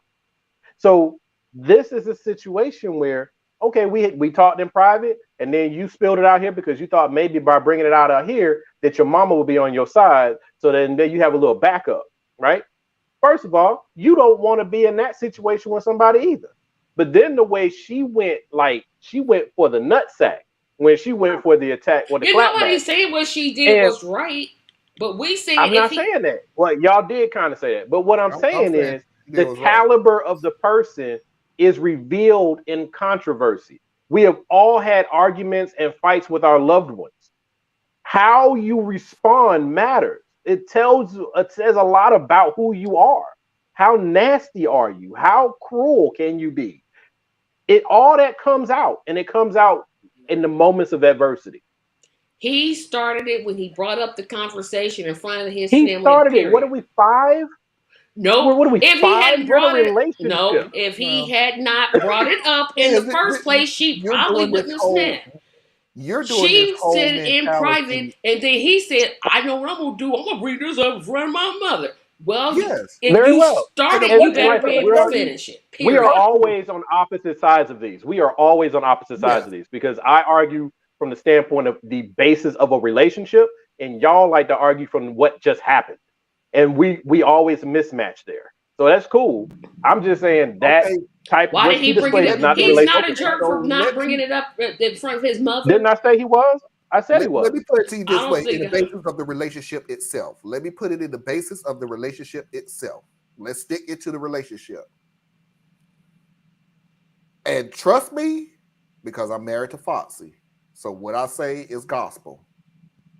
Because somebody's not saying something does not mean they're not frustrated, that they're not irritated, and that I'm getting to the point. They're not frustrated, they're not irritated, they're not aggravated. So let's not look at the point of this ending, the ending of this story of him saying about the house and going in thing. Let's start at the very beginning. I'm frustrated with you not cooking except for yourself. I'm frustrated of you not cleaning at all. And I'm frustrated that now you decided that you're not contributing absolutely, positively nothing into this relationship at all, but you want to gain my money that I saved. So cool. When you ask that question of me to share my home or put my name on the deed or wait till I get married, I told you no, because you're not contributing. I now have emotions because you use too much logic, Theas. I'm using emotion. Oh, I'm so sorry. How dare I make sense? Oh my. So now I got the emotion of, did this fool literally just ask me to put his name on the lease, my money, and you ain't contributing? So cool. So why do you want to marry this man? Cool. Then why do you want to marry this man? I have absolutely no idea. She said, I don't even think she said that she I don't wanted to think marry she him. ever You was the said one that she said, wanted to "Wait marry till we him." get married. He the one that said, "Wait till we get married." He the one Well, brought part it of up. the basis. Yeah, but she didn't dispute that part. So they're in a serious relationship then. Well, so serious. why didn't she? But let me finish. So in I'm just saying, it's just y'all want to be with the petty and emotions tacky going about it. That's on, cool. But that's not being petty. In private, the emotions was already there, but you still said no. Now this dude wants to sit here, and the one thing that pisses me off more, He not gonna more, put it in there are front of his certain things that piss mama. me off more. One of the things that piss me off more is trying to manipulate me. That's And I exactly what can't he stand did. that in a million years. So if you don't think Then this, break up and move on. you need to Oh, well, break I up agree and with move that. on. Now that part I do agree with because But I'm he. you're talking. saying, The no, whole don't get. thing I'm Why did arguing is you have about to decency. blast him and kick him in the nuts and The, the, bro? You because deserve what you deserve. You deserve the what you whole deserve. thing, and that's an interesting position to have. No. But for me, what you just advocated for is indecent in a relationship. You get what you get. You shouldn't have started the fight. That's not how I can function in a relationship. I can function like that with people outside of my relationship, but I'm not gonna. There's plenty of times that me and my wife disagree. Woo, we disagree a lot. But what we don't do is, well, you get what you get. You shouldn't have come at me like that. That's what put them up. That's not. It's a We bad agreed mix. that Walk away. she But went too low. but that's okay. You're saying she treated him not in a decent manner. No, I'm No, I saying, did. I yes, I know did what say you that the said. way she responded was indecent. But Agreed. what I'm getting at is not about the event. See what I'm saying? I'm not talking about the event. In the event, it goes into what Marlon was saying. You got emotions that are running, you got frustrations that are running, you got all that stuff that's happening, and it just happened to come to a head in that moment, right? Had you not pushed the issue at this moment, we wouldn't have had the argument at this moment. We would have had the argument the next time you brought it up and I didn't feel like hearing about it. Okay? So it was coming. It came on this day. And that's where y'all are arguing from. I am saying how you responded in the moment is what reveals you. It's not, I don't care if the moment came the day before when they were at home, or the day, or it's in front of his mama, or if it's out at the basketball court. How you respond is on you. Your actions, your words, your behavior. Even when you're right, are you able to let the other one's wrong go? And Okay. that's the test of a relationship to me. I can be right all day long, but there are plenty of times that I'm right and she ain't quite right, and I had to let that one ride. But How should if she you just have want to duke responded? it out, then go for it. How should she have responded? I don't know how she should have responded. I don't tell nobody how to respond. I say when you respond, you get the consequences that come with it. So think before you respond. How do you want to treat this other person? How do you want the other person to feel in conflict with you? That is what I advocate for. I'm I just can't tell wondering you how what to many do. times she had to Hold say up, no hold to up. this man who keeps saying, "Put my name on the title." That's Is that what you're upset about? I mean, that's what I'm saying. Like, what is it that's triggering you is the real question. You got to ask yourself what And pieces that's of the what I was story saying. trigger you. I That's told you what why triggered me. we don't need to go. We don't need to look at the ending point of this. This was building. Yep. This built the end, and the ending, which everybody's trying to concentrate on, was the tipping point of however you want to say it. I'm not focusing just on the ending. I'm focusing on the content of the character of the people who were in the thing. I don't see how this is getting missed. I'm not saying that he's right for his positions, because his positions sound pretty juvenile. And I'm not saying that she's right for having this out in front of his mama. I'm saying, according to my dictates, how I view my role in a relationship and how you should treat your partner is that at all times, even in conflict, you are still protecting them, even when you're having an argument with them, even when you're mad at them, you're still protecting them. That's how I view a relationship. Y'all may not see it the same way, or you may have different variations of it, and it's okay. I'm giving you where my motivations come from. Well, yeah, what Foxy said. Everybody, well, however the conclusion is, however the answer is, these two do not need. Yeah, they definitely don't. They have need no to business being together. They have no. They do not need. I don't know who else they're gonna date, but don't now. Maybe they used to be a great match for each other. They might have used to been a great match for themselves, but they have changed. That time done She now passed. resents him. She resents him. Yeah. Right? She has deep resentment for him. Well, if that's the case, either you need to get some therapy, you need to talk to him, or you need to leave him.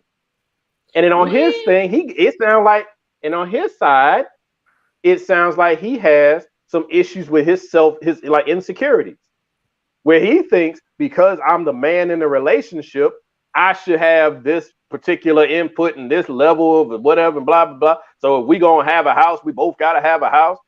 But I don't have to really have anything just yet. Just wait for me. Wait for me. I'll catch up. Right? He got issues. You know? Okay. So who they are at this time, this ain't a good fit. Let me put one thing on what you said about him. He's selfish. He sure is. Ooh, child. Because I would agree with everything that you said up Childish, selfish, until and dumb. I know everybody hates sloganeering and everything else, but there's a new word that goes out lately. Weaponized incompetence.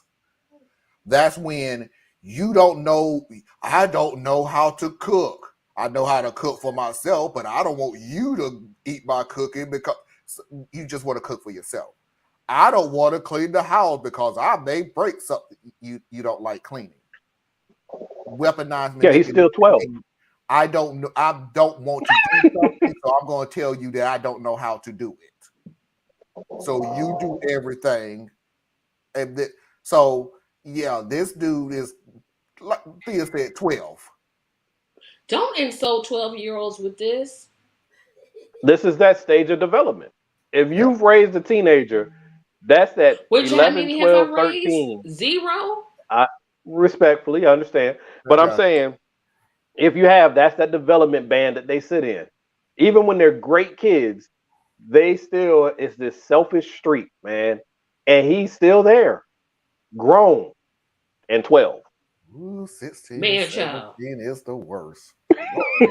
And they're trying to convince me to adopt.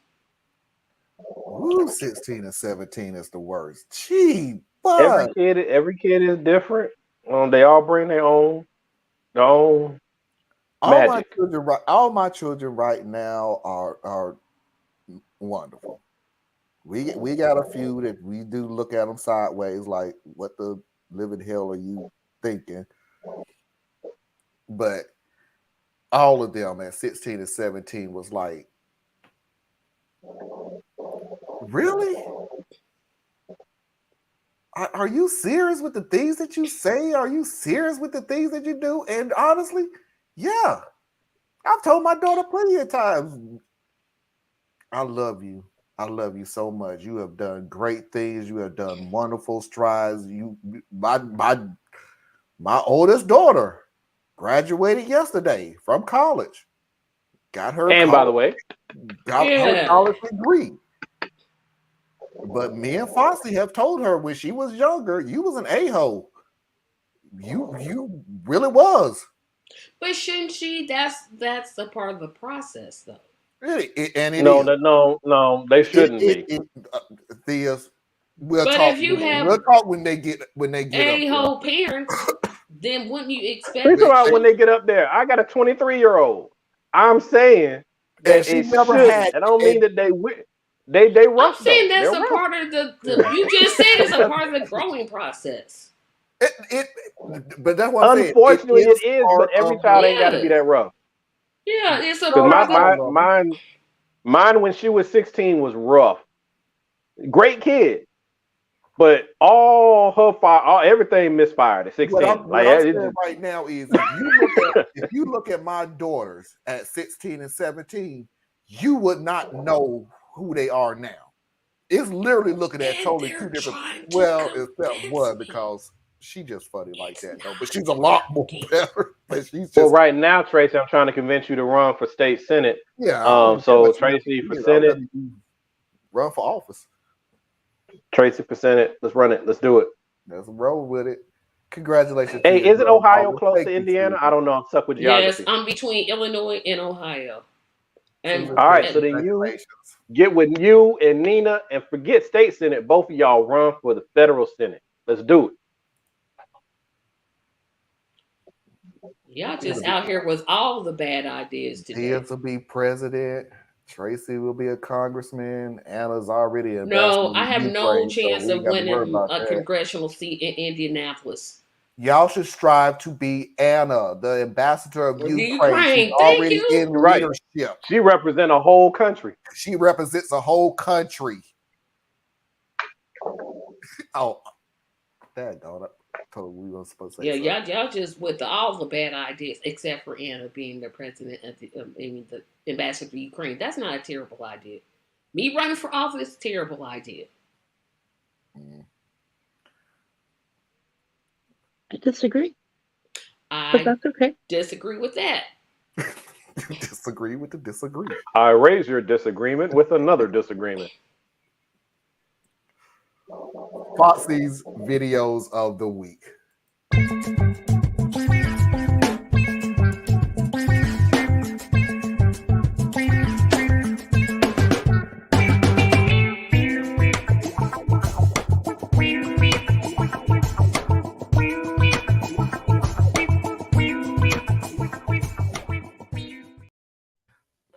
Two serious ones, two funny ones. So let's go ahead and get into it. Do you understand the fact that in this country, change seems to be different, even though the tragedies are the same? During 9/11, 2,977 people died. Almost immediately, airports started implementing security precautions that are still used today to prevent anything like this from happening again. Yep. The very next largest attack on American soil was the Boston Marathon. 3 people died and 281 people were injured. And immediately, they changed the rules for the Boston Marathon. They did not ask the runners to carry guns. They also didn't ask the spectators to carry guns to protect people. Since the year 1970, there have been 1,924 separate incidences of school shootings. Since 1970, over 5,000 children have either died or been injured by gun violence on school grounds in the United States. If you can hear that and honestly tell me there's no reason for gun change, you're a disgusting person and I have no respect for you.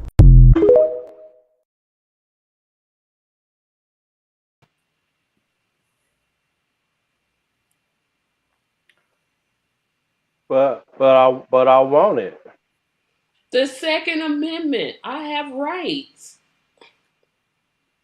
You see, you government. I don't want to say you people. You, the government of the United States, can surely be out a shadow of a doubt from this point on, as my wife like to always say, cut the bullshit. That you can't do something. Because 9/11, I remember. And those rules and regulations that you got for the airport is still going on today. Yep, gotta take your shoes off. Got it. When the Boston Marathon came, what was it, a week and a half? You changed the rules again for the security of a marathon. When it comes to school shootings, I'm sorry, our hands are tied. We have nothing. What we can't do nothing. Free America, Second Amendment, everything else. From the words of my wife, Foxy, stop the bullshit. You can. You just don't want to.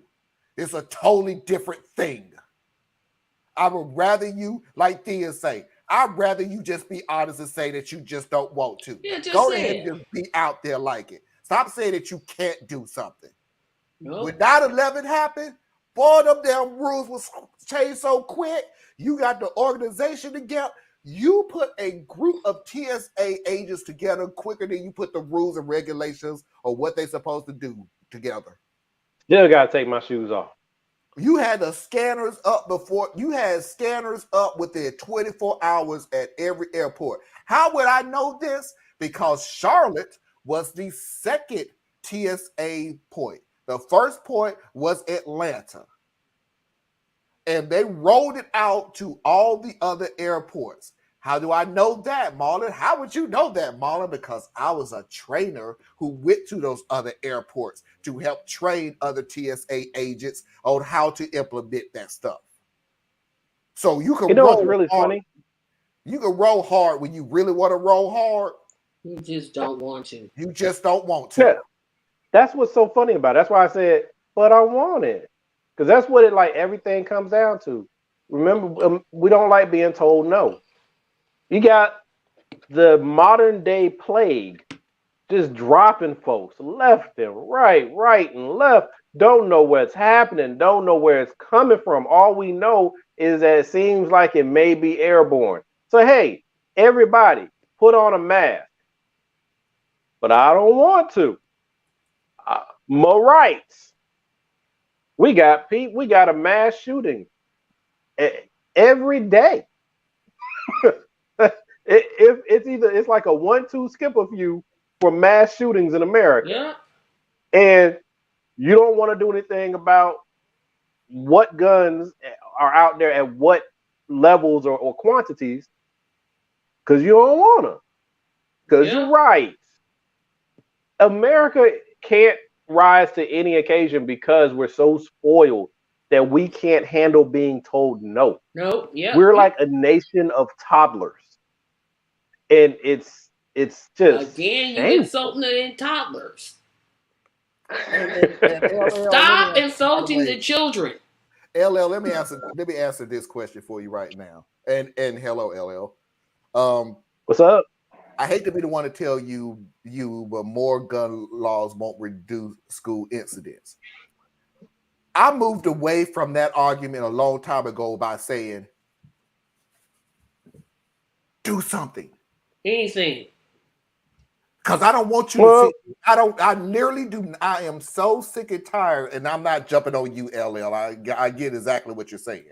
I was the first to sit there and say, we need to put more gun laws in it. No, we don't need to put more gun laws. We need to enforce the freaking laws that we have now. The ones that we have. That's how it's happening. You're not even enforcing the laws that you have on the books. So putting more gun laws on what? You just use up more paper and ink? Like, but that's part what of the you do, Marlon, in the schools, you close the door, right? And just have one door. And just hope that a fire doesn't start. That's what you do. You hope a fire doesn't start because you're supposed to, by law, have two entrances. What I was going to say is, when I hear we just need to enforce the laws that are on the books, I hear it as yet another deflection, similar to when we talk about mental health with gun issues. So because first of all, do we have the right laws on the books? Just having laws on the books is one thing. Do we have the right ones? Right? Maybe that's why many of them aren't being enforced because they don't make sense. Right? The stuff they pass now don't half the time make sense.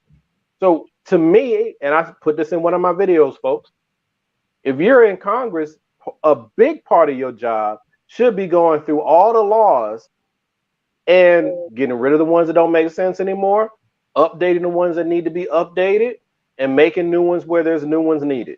That should be your job. So, yeah, enforce the ones on the books, but some of the books laws are probably going to be racist as hell.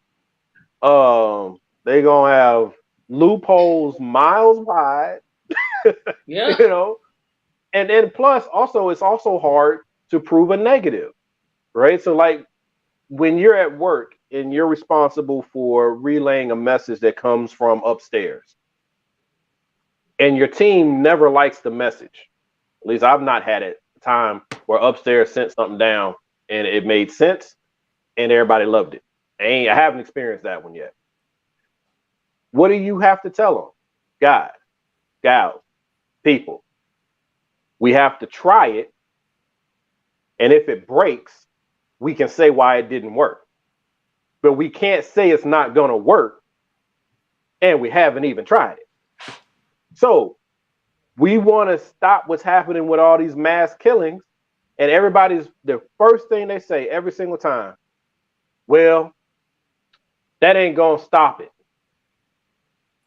What one thing in the world is going to stop much of anything? If it was a simple one-step Yeah. solution, we would have fixed it a long time ago. Right. And So that's let's always try my this and then try something else. and that's why I said that's why I don't. That's why I was saying LL. That's why I don't like arguing that argument anymore. This is not going to work. This is not going to work. This is not going to work. Hey, I'll meet you halfway. Can we try it first? Yeah, Yeah. just try And if it something. don't work, okay, let's move on to the other thing that's not going to work. But let's try these things other than just saying, I'm looking on the outside, reading a piece of paper, like what this was saying. Let's start with looking at the books. But you know what the problem with that is? You actually have to do something. Yep, how dare you? I got to fundraise. I have to fundraise so that I can win election again and not do anything once I get there.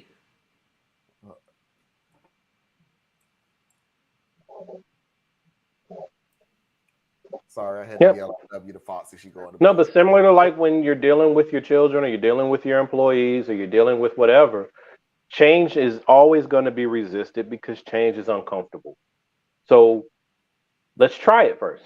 Let's put the right thoughts in first. That's a big part of it. You got to plan, Yep, and then if it doesn't work, be like, hey, well, this didn't work. Right? Let's do something else. But we want to skip steps all the time and we want to go straight to do. And I'm like, that's not effective. Issue, hypothesis, research, conclusion. I know I said this yesterday when we was talking about people who come up with issues from out of nowhere and they just jump from conclusion, problem, back to conclusion, probably, because you ain't going to. Well, no, I'm sorry. Conclusion, problem, research the conclusion to get the conclusion that you want. So it's not literally any hypothesis in it because hypothesis means you actually had a thought process on it. Your research is trying to get to the conclusion that you already had. So that's why I say I don't like the argument of it's not going to work because, and I'm not strong-arming, I'm not begrudging anybody. You may literally be saying, what you're doing may not work. We've seen it in blah, blah, blah, and history have shown it, blah, blah, blah. Hey, I agree with you. What I may have an issue with what you're saying is, but you're standing still. And that's the problem that I have with you is you not doing this situation does not mean that you have the right to do nothing. And that's the problem that I have with you. You have to do something. Something has to be done. If it's not your idea, Joe Blow may have a better idea. Susie Q may have a better idea. Uncle Frank may have a better idea. Aunt Judy may have a better idea. The point is there's a whole bunch of ideas out there that's sitting on a dusty desk because somebody don't even want to try to do any of them. Yeah. I'm serious. I look at it and I know people sometimes get frustrated with like my approach to much of anything, right? Because I come at it, I intentionally try to come at things from multiple angles. So I can't stand absolutist thinking. And that's what we are hearing. If you can't give me one law that will fix all things, then we need to wait for that perfect solution. And I'm like, that's not how anything in life works. Meanwhile, children are dying. Exactly. Perfect law. So what's that phrase that the Democrats love to say it, but they say it it has about as much weight as thoughts and prayers. But they say something along the line now is not the time. No, they say don't let the perfect be the enemy of the good or something like that, or however the words fit. But basically saying, and what the saying is true. I agree with the saying, but I don't agree with how they use it. But all they're basically saying is, look, we know this ain't gonna be perfect. This ain't gonna hit everybody's wish list. It's not going to fix whatever the problem is, but it will take us from 20% to 80%. And can you not agree that hitting 80 is better than 20? And then if you would come into that and they would be of good faith, because they're not good faith actors, neither side of this discussion is, because if they're operating in good faith, then the Democrats would come with something and say, okay, look, here's what we're going to do. Here's what we propose. Let's, okay, well, screw that. Here's my plan.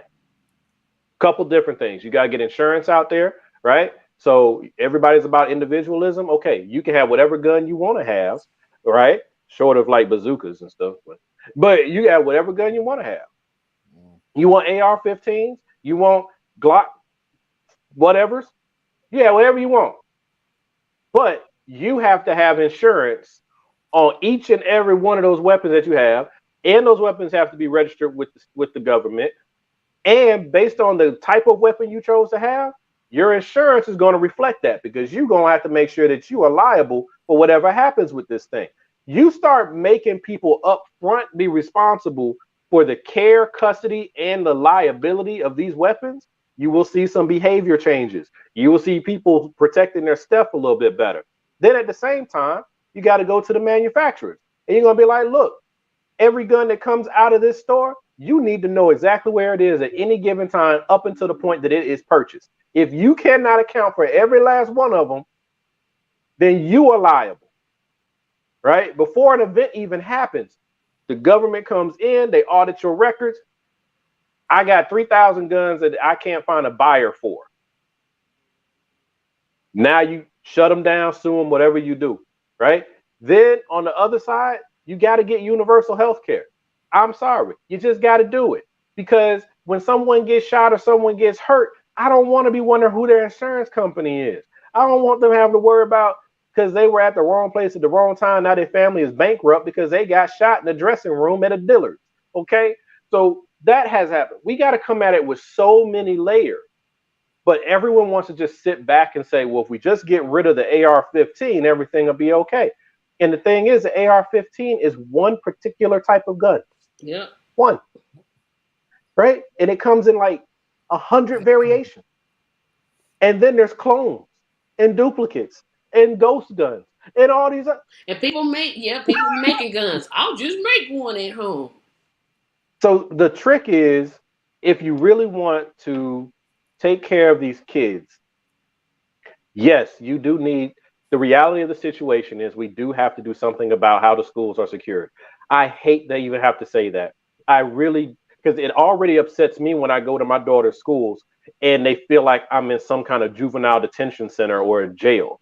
That's what it feels like when I'm in there. Okay. So you want to boost the security, you're going to make it even more like that. But unfortunately, that's where we are, because we have the situation that we have. So yes, you do need to strengthen the schools. But how are you going to do that? Are you going to strengthen all the schools equally? Or are you just going to focus on the kids that you care most about? We know how America works, y'all. Come on. And then arming the teachers? No, you shouldn't be arming the teacher. But every school has a police department nearby it. They need to be on red alert and ready to respond quickly and efficiently. Like, there's so many things we'd have to do. So you would do some of the things that conservatives want to do. You do some of the things that the liberals want to do, and you do some of the things that the progressives want to do. But damn it, do something. Yeah, this whole we got to wait for the perfect. Let's get this straight. Nothing's ever going to stop gun violence 100%.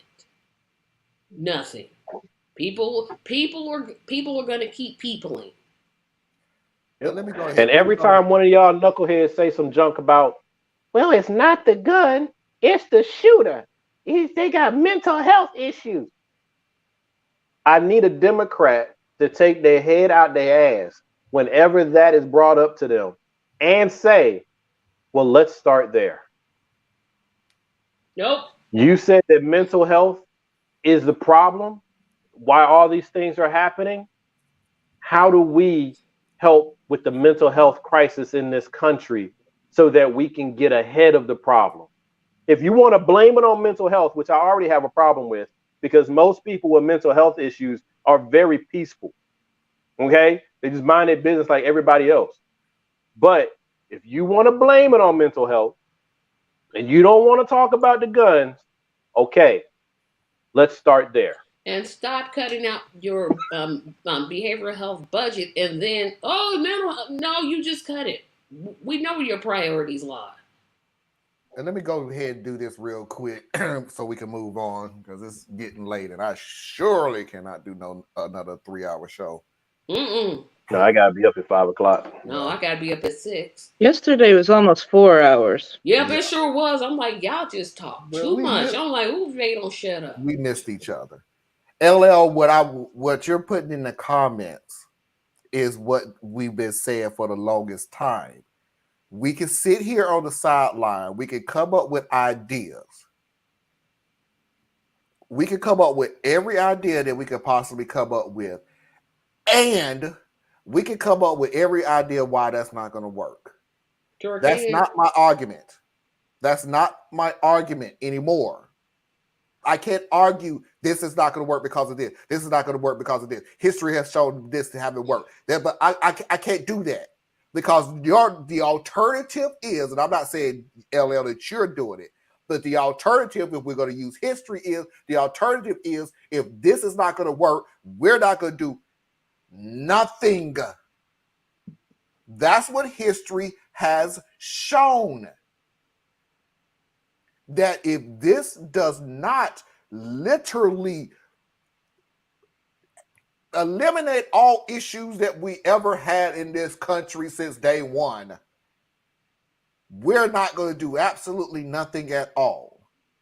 And that video has shown the young lady, and I applaud the young lady because she was right on it. Nobody sit there and said, well, we need to create a TSA that's going to stop people from bringing guns on the planes. I don't remember anybody saying that ain't going to work.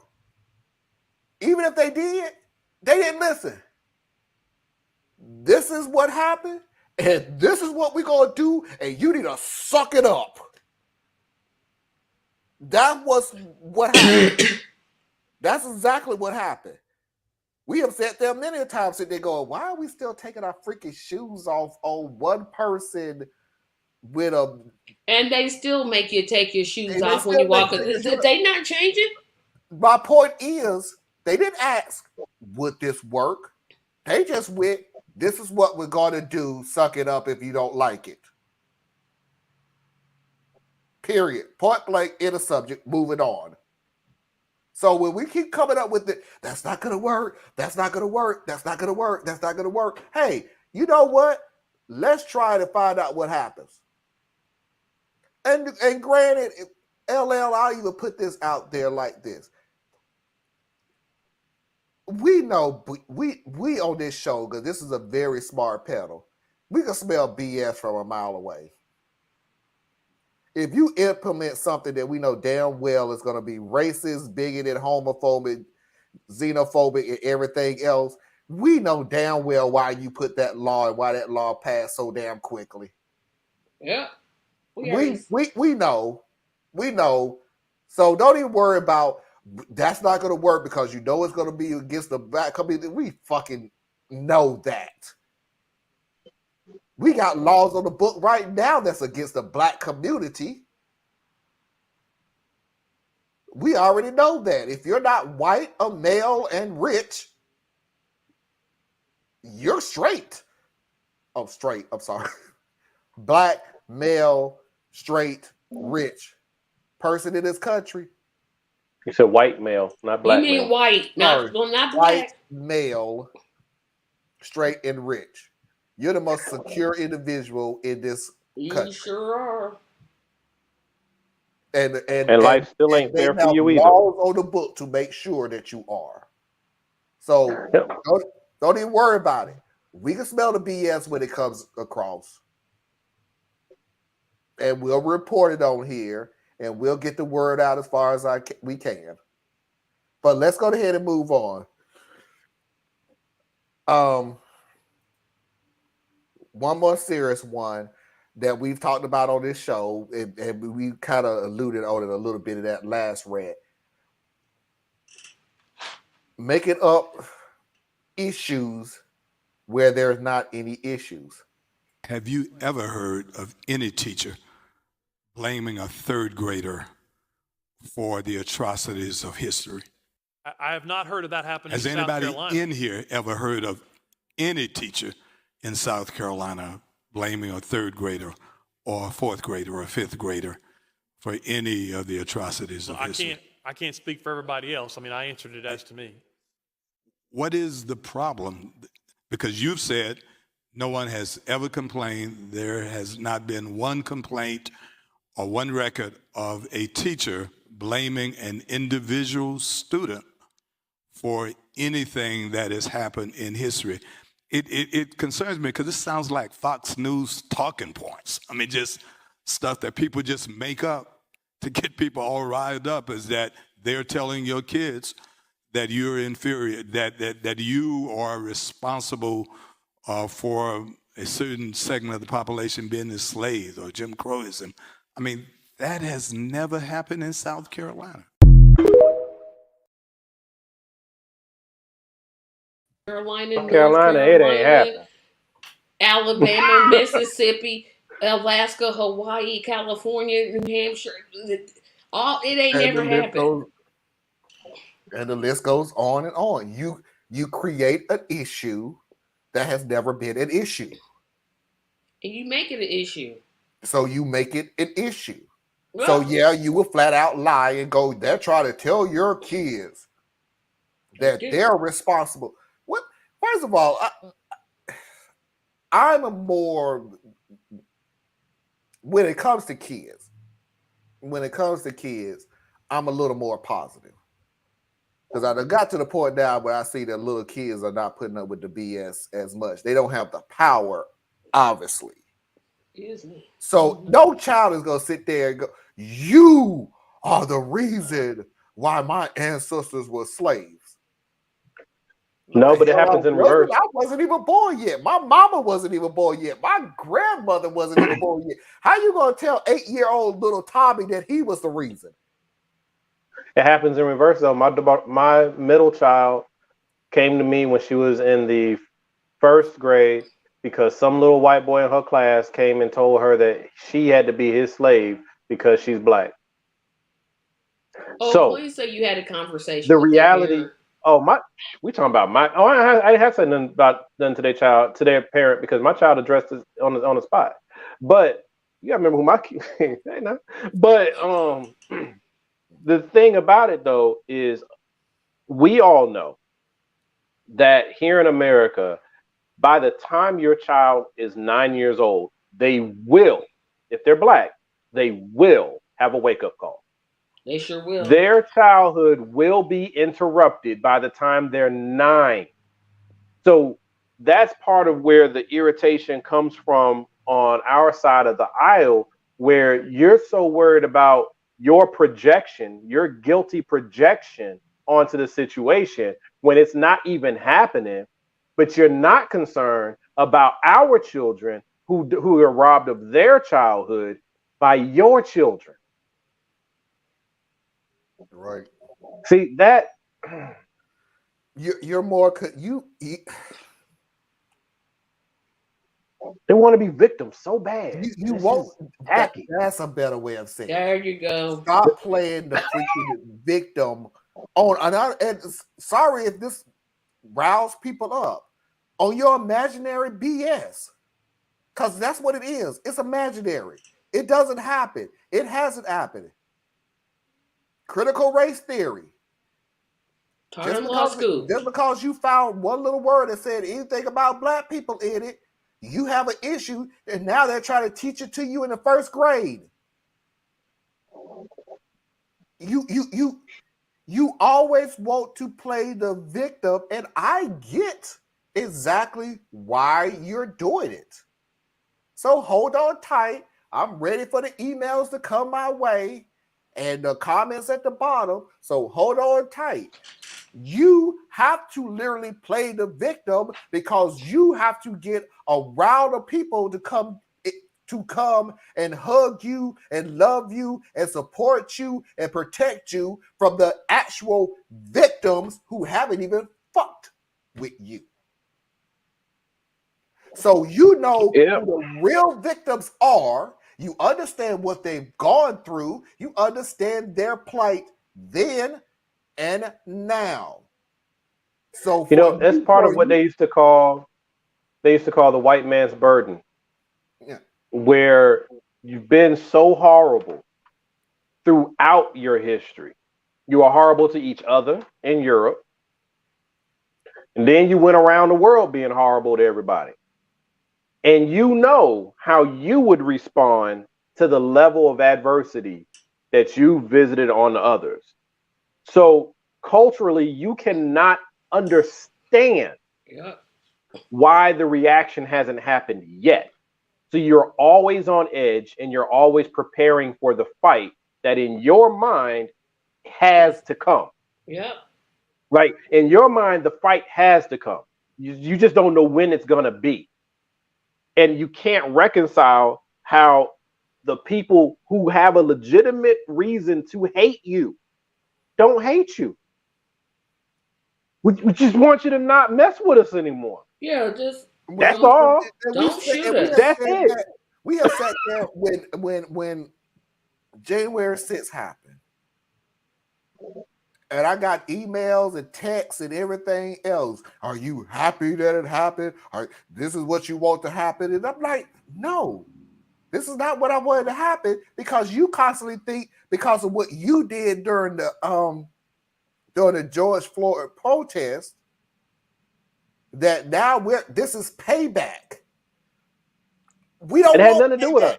That had literally nothing to do with us. That was we y'all. want you to stop messing with us, and you don't understand that, because history has shown that when you get slapped, you get a gun, and you don't destroy things.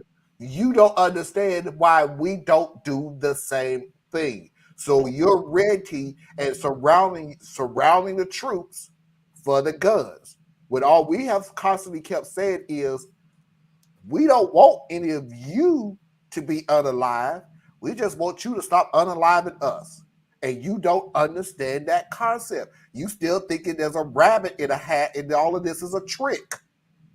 It's not a trick. Just leave us the hell alone. I don't even. But I think part of the psychopathy, or whatever you want to call it, is that this isn't even happening on the forward part of these people's brains. Like, they're not actively, in many cases, thinking things through, because if they did, their logic centers would cause conflict and they'd have problems. They're reacting to like mass emotion and mass impression. Yeah. Because one-on-one, you make someone actually have to say out loud some of the craziness that's coming out their mouth, they back up real quick because they have to hear it. But since they don't have to hear it in most cases and it's always in their head, it sounds just fine in their head. But I'm like, you think about it. If we really wanted to get back at you, wouldn't we have already done it? Right. And hello. And what I've found is people will say to me constantly in these little subthreads that I wander into, I won't even get there. I said on one of Ben's things, I said it's time for us to fight back. It's time for us to stop letting people attack us and then just letting it go. You know, some fool got in there and was like, well, you know, if you guys decide to fight us, you'll all lose because you ain't got the guns or the numbers. So let me get this straight, because you're probably going to find yourself in one of these comments here. Yep, they will. I said, fight back. That means the only way we would take action is if we are first armed. You take exception to me saying to defend myself. That is what you oppose. You don't oppose you starting a problem. You oppose how I react to you attacking me. That is a reflection of you. And that annoys me to no end, because I get that all the time, where people like to say, well, Theus, don't you believe in nonviolence? And I say, no, I'm not somebody who believes in nonviolence. And they say, well, that's not right. That you shouldn't be like that. And I'm sitting here telling you the only way that nonviolence becomes a question is if you attack me. I don't advocate for anybody going out and harming anyone. But if someone puts their hands on you, as Malcolm said, you send them to go take a nap. I don't get why that's such a big thing, but I do understand why it's happening, because in y'all's mind, the way you're hearing this is someone just said that they will hit you back. And you missed the back part. All you hear is they'll hit you. It's just like when we said Black Lives Matter and 2 is implied, and all you could hear was Black Lives Matter only. Yep, and nobody even said that. Didn't nobody even say that. And I love the statement that the guy said. So if you start something, I'm sorry, did you say start? We didn't say start. We haven't started anything. We didn't start slavery. We didn't start Jim Crow. We need to get over slavery, Marlon. That's it. We need to get over it. So, but you can't get over 2020's election. Sure can. I did. Boy, tore down the whole Washington D.C. over that. But I'm supposed to get over slavery. You can't get over those statues that we want taken down. You can't get over the old rebel bars and stripes, or whatever that thing is called. Oh, snot rag. You can't get over any of those things. You can't get over your problem with Russia. You can't get over your problem with China. But I'm supposed to get over slavery. Oh, yeah. Okay, cool. Okay. I'm just for the record, for any comments that comes my way, no. Block them. And you can't make me. Otherwise, what's the point of me even doing the show? I'm not gonna, because here's the deal. I'm not gonna get over what you've done to my people to make you feel better. Sure not. Thank you. So do you understand where I'm coming from? So do you get where I'm coming from? I'm not, so to repeat, I am not going to get over the atrocity that you have done to my people, to the minorities, to the LGBTQ plus community. I'm not going to get over it so you can feel better about yourself. That's what we should do. We got to get over it. You were the slave. That's the thing. And that's the funniest thing about it. I know you wouldn't think this about me, but hey, you know, whoever's listening out there, if you're on my page, you already know what I'm talking about. But if you want another wavelength, this might help you. I don't want you to apologize to me for slavery. Sure don't. Not to me personally. I wasn't a slave.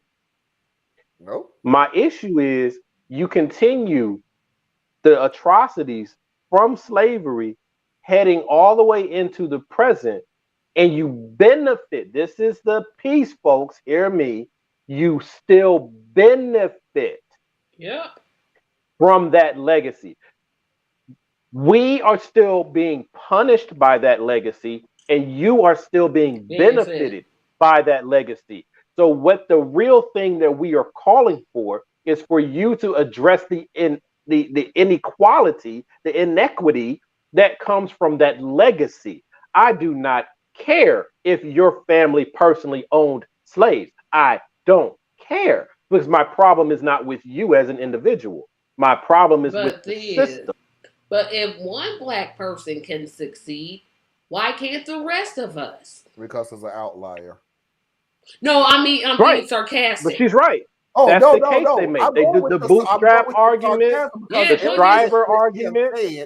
Everything that Tracy has been said out in public. If one person can succeed, why can't all of us succeed? Because that's an outlier. And we hear it from our own. And that's the sad part. We hear it from our own. Those are your strivers.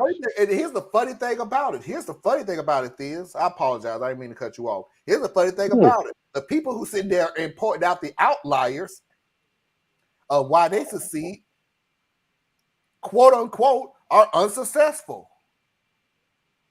So you're looking at the one person that was successful in whatever it is that they're doing, and you're putting them on a pedestal, and I'm looking at you like, so while you're looking at this one outlier that succeed, yet you're in the same boat as me?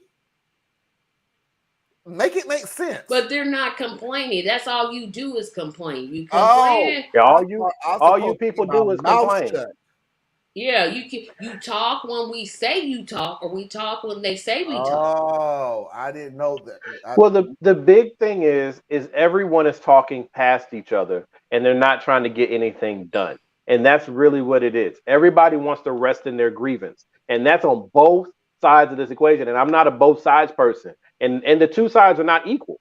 Okay, because only one of the two sides was enslaved and oppressed and subject to apartheid and subject to mass incarceration and subject to forced sterilization, and that's only on one side of the equation, folks.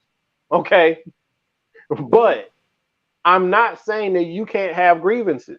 I get it, man. If I was white in America, a white male in America, and I don't have a easy life, because life ain't easy for everybody. Let's put that out there. I'd be mad too, because that means I'm losing a fixed game. How bad am I at playing this game when the game is set up for me to win, and I'm still losing? And you still losing. So I get it. I'd be mad too. My thing is, you mad at the wrong one though. Don't be mad at me. That's just like when black folks get mad at Latinos, talking about the Latinos are taking their job. Stop being mad at the Latinos. You mad at the wrong people. What you need to be wondering is, how is it our people, been here the third longest? Okay? Indigenous Americans, white folks, then us. Okay? We three are the oldest people on this continent. Yeah. Why the hell are we still fighting with immigrants who just crossed the border yesterday? That's what you need to be wondering. Why are you still competing for work with someone who does not have any of the things that you have? Your country is failing you. Yeah. Not the guy who wants to feed his wife and his child. Exactly. Which border? Well, now it's both, because now they're flying to Canada and then backpacking. Yeah, then they backtrack into the United States because they got all that money saved up. Oh God, you people are killing me with these things. I'm moving on. They're riding mooses and stuff. No, it's the mules that carry the votes for Kerry Lake. I don't know why you don't get it. I'm telling you, it's just makes perfect sense to me. Because I got perfect sense. I got an education. How do you make a black man? How you make a black person mad? Make a black person mad? Yeah, I know how. And it's not going to be like every other video that stitched this guy that said, oh, just call them the N-word or say the N-word. That's obvious. Clearly, right? Anybody would be upset with that. That's not my example. My example actually might get you messed up a little more than even that. My example hits way closer to home. Okay? If you want to make a black person angry as a guest in their home, fuck with their thermostat.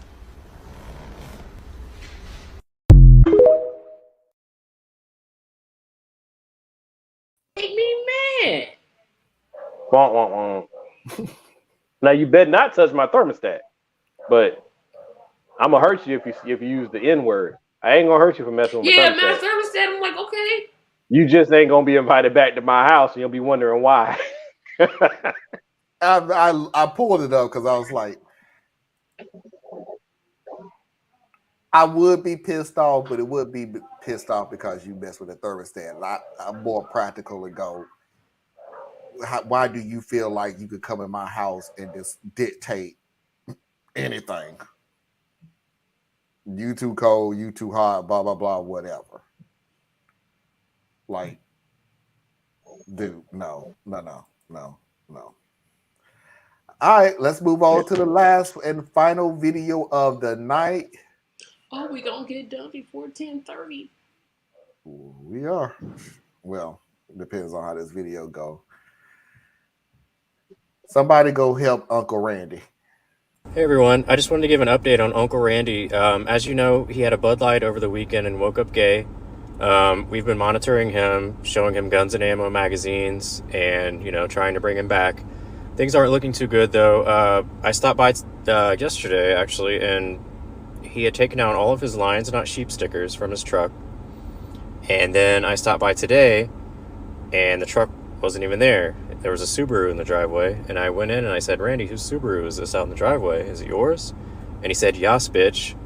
And he threw a handful of glitter in the air and did a backflip out of the window. So he's actually missing now. We're trying to find him. So if anyone has seen Uncle Randy, please let me know.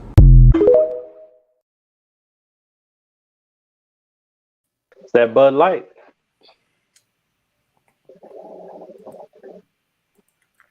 Wasn't making anybody gay until, about Recently? a month ago. Yeah, okay.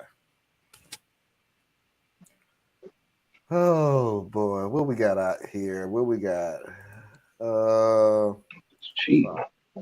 Oh, it was 2,000 mules. Sorry, yeah, Parker, you right. Because poverty makes people angry at the person next to them. Yep. It really does. 2,000 views. Go ahead, Theo. I'm going through it. No, I was just saying, but that's where the conversation, which is what Anna sometimes tries to caution us on, is where you got to have some of these conversations. And you may have heard me say it in the past where I was saying, I grew up very much integrated. I still live very much integrated. So I know what they have not been taught because they didn't teach me. So I know a lot of the history and a lot of the different things related to my community because it's my community and I started learning about it. I can't place that same expectation on every single white person because guess what? That's not their community. Now, they should be knowing most of what I know. I don't know what Mickey done said. You know what? Oh Lord, oh Mickey. Wow, that's not Mickey. But no, I mean, I don't give anybody a pass over age 25 for understanding the basics. Because if you don't know anything beyond the basics by age 25, you chose not to know. Okay, so I just ain't had no patience for you. But if you are really serious about wanting to move the needle on whatever you want to move the needle on, if you want to move the needle on race relations, gender relations, the queer community, whatever you want to move the needle on, if you're sincere about wanting to do that, then you're gonna have to have some thick skin. Sure. You're gonna have to have some patience, and you have to create a safe space to have the conversation with that person individually or in a very small group. You have to be willing to do that. And it's not going to be a one-shot thing. It's going to be a series of things. And you may never be successful. And you have to be okay with that. Right? So if you really want to, that's what you always hear me say. What do you want to come out of this? If you want to convert somebody, it's a different level of patience and effort that's going to have to go into it. If you just want to beat somebody, then just have your arguments ready and go in there and two of you club each other and see who comes out on top. Or if you just want to vent, then you don't even need facts. You can use talking points and deflection and just hurl stuff at each other all day. So you got to decide what you want going in.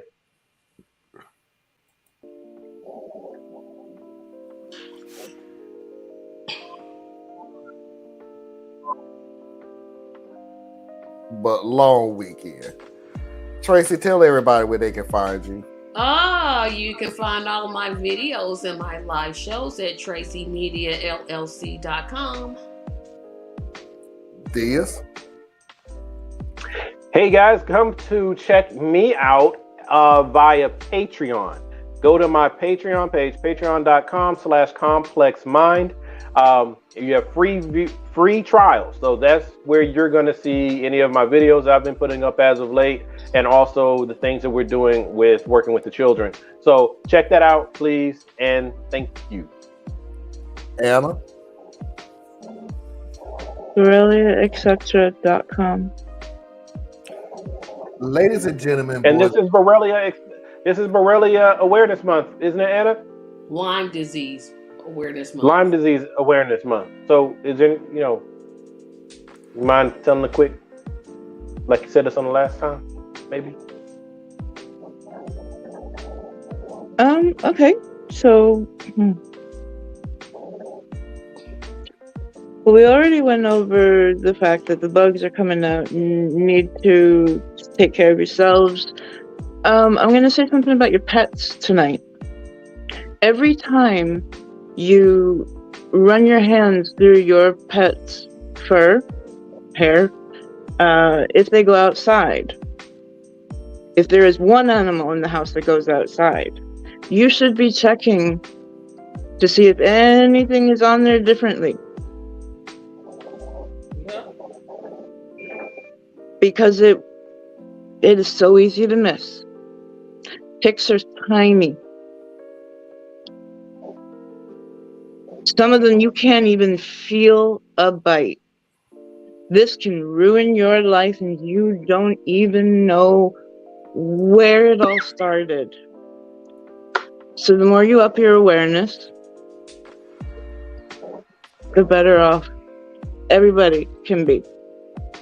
Because it doesn't affect just the one person, it affects their whole family. This can kill your pets very easily.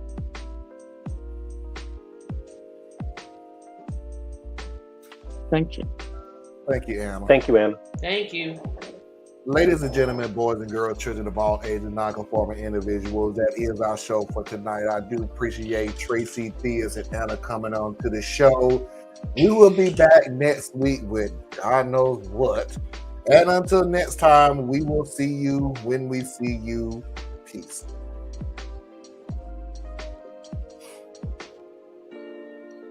So if Tim Scott becomes president, will that mean we really did get reparations?